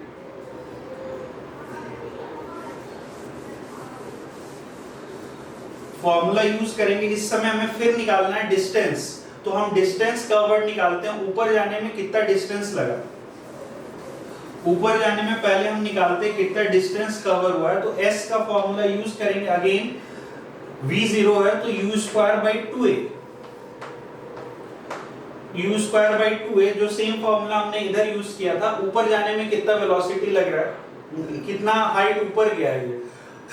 तो ऊपर जाने का हाइट इसका u square by 2a 400 divided by 2 into 10। जब acceleration due to gravity add करता है तो g हम लोग ले रहे हैं 10। अगर स्पेसिफाई किया हुआ है तो हम लोग इसको 9.8 भी ले सकते हैं। जब कुछ नहीं स्पेसिफाइड है तो हम लोग 10 लेके कर रहे हैं सॉल्व। तो यहां से आ गया हमारा 20 और ये u स्क्वायर बाई 2a। तो ये आ जाएगा टोटल 20। तो 20 मीटर ये ऊपर गया है। अब 20 मीटर ये ऊपर गया, अब यहां से इसको नीचे आना है। अब इसको यहां से नीचे आना है तो 100, तो ये टावर का हाइट और ये 20, टोटल इसको जो आना है डिस्टेंस कवर करना है। अब हाईएस्ट पॉइंट पे इसकी इनिशियल हाईएस्ट पॉइंट पे हमें पता है वेलोसिटी 0 होती है। तो यहाँ पे अब ये u 0 के साथ अब ये होगा, u 0 के साथ होगा और हमें निकालना है टाइम ये नीचे आने का। और यहाँ पे हम ऊपर जाने का भी टाइम निकाल लेते हैं। तो ऊपर जाने का टाइम अगर हम निकालें तो time equals to u by a फिर से यूज करेंगे। u by a 20 divided by 10, ये आ गया 2 सेकेंड। तो 2 सेकेंड ये ऊपर जाने में लगा है, 2 सेकेंड, और ये 20 मीटर ऊपर गया है। ये 20 मीटर ऊपर गया है और 2 सेकेंड इसको लगा है। अब इसको नीचे आना है। अब इसको नीचे आना है तो नीचे जो आना है इसमें हम यूज करेंगे फॉर्मूला। हमें टाइम निकालना है, यहां से 120 मीटर इसको नीचे आना है और u 0 है। तो टाइम का हम सेकंड फॉर्मूला यूज करेंगे। टाइम का सेकंड फॉर्मूला क्या है, 2s बाई a। और यहाँ पे हमें टोटल जो s लेना है वो 120 लेना है। तो 2 इंटू 120 डिवाइडेड बाई g10, तो अंडर रूट 24 आया ये। तो टोटल जो टाइम हो जाएगा वो टोटल टाइम ये t1 और ये t2 का ऐड हो जाएगा, टोटल टाइम जो हो जाएगा वो t1 प्लस t2 हो जाएगा, क्योंकि ऊपर जाने में जितना टाइम लगा और नीचे आने में जितना टाइम लगा, तो ये हो जाएगा 2 प्लस √24 इज द आंसर। तो ये टोटल टाइम लगा इसको हिट करने में ग्राउंड कितना लगा है। अब सिमिलरली हम यहाँ से velocity of the ball at the ground निकाल सकते हैं। वेलोसिटी ऑफ द बॉल जब ये हिट किया तो फिर से वेलोसिटी का फॉर्मूला यूज करके हम वेलोसिटी निकाल सकते हैं। वेलोसिटी का फॉर्मूला यूज करके हम वेलोसिटी यहाँ से निकाल सकते हैं। Velocity of the ball at hit the ground, जब यहाँ से यहाँ आया टोटल डिस्टेंस हमें पता है, टोटल डिस्टेंस 120 है, तो s का फॉर्मूला लगा के हम यहाँ से टोटल डिस्टेंस यूज कर सकते हैं। तो ये देखें हमने स्टेप्स कितने जल्दी सारे, जो फॉर्मूला बेस्ड शॉर्टकट मेथड हमने जो यूज किया है, तो कैसे इजीली वन लाइनर हमें सारा आंसर आ रहा है। इसको नोट कीजिए, यहीं पे स्टॉप करते हैं।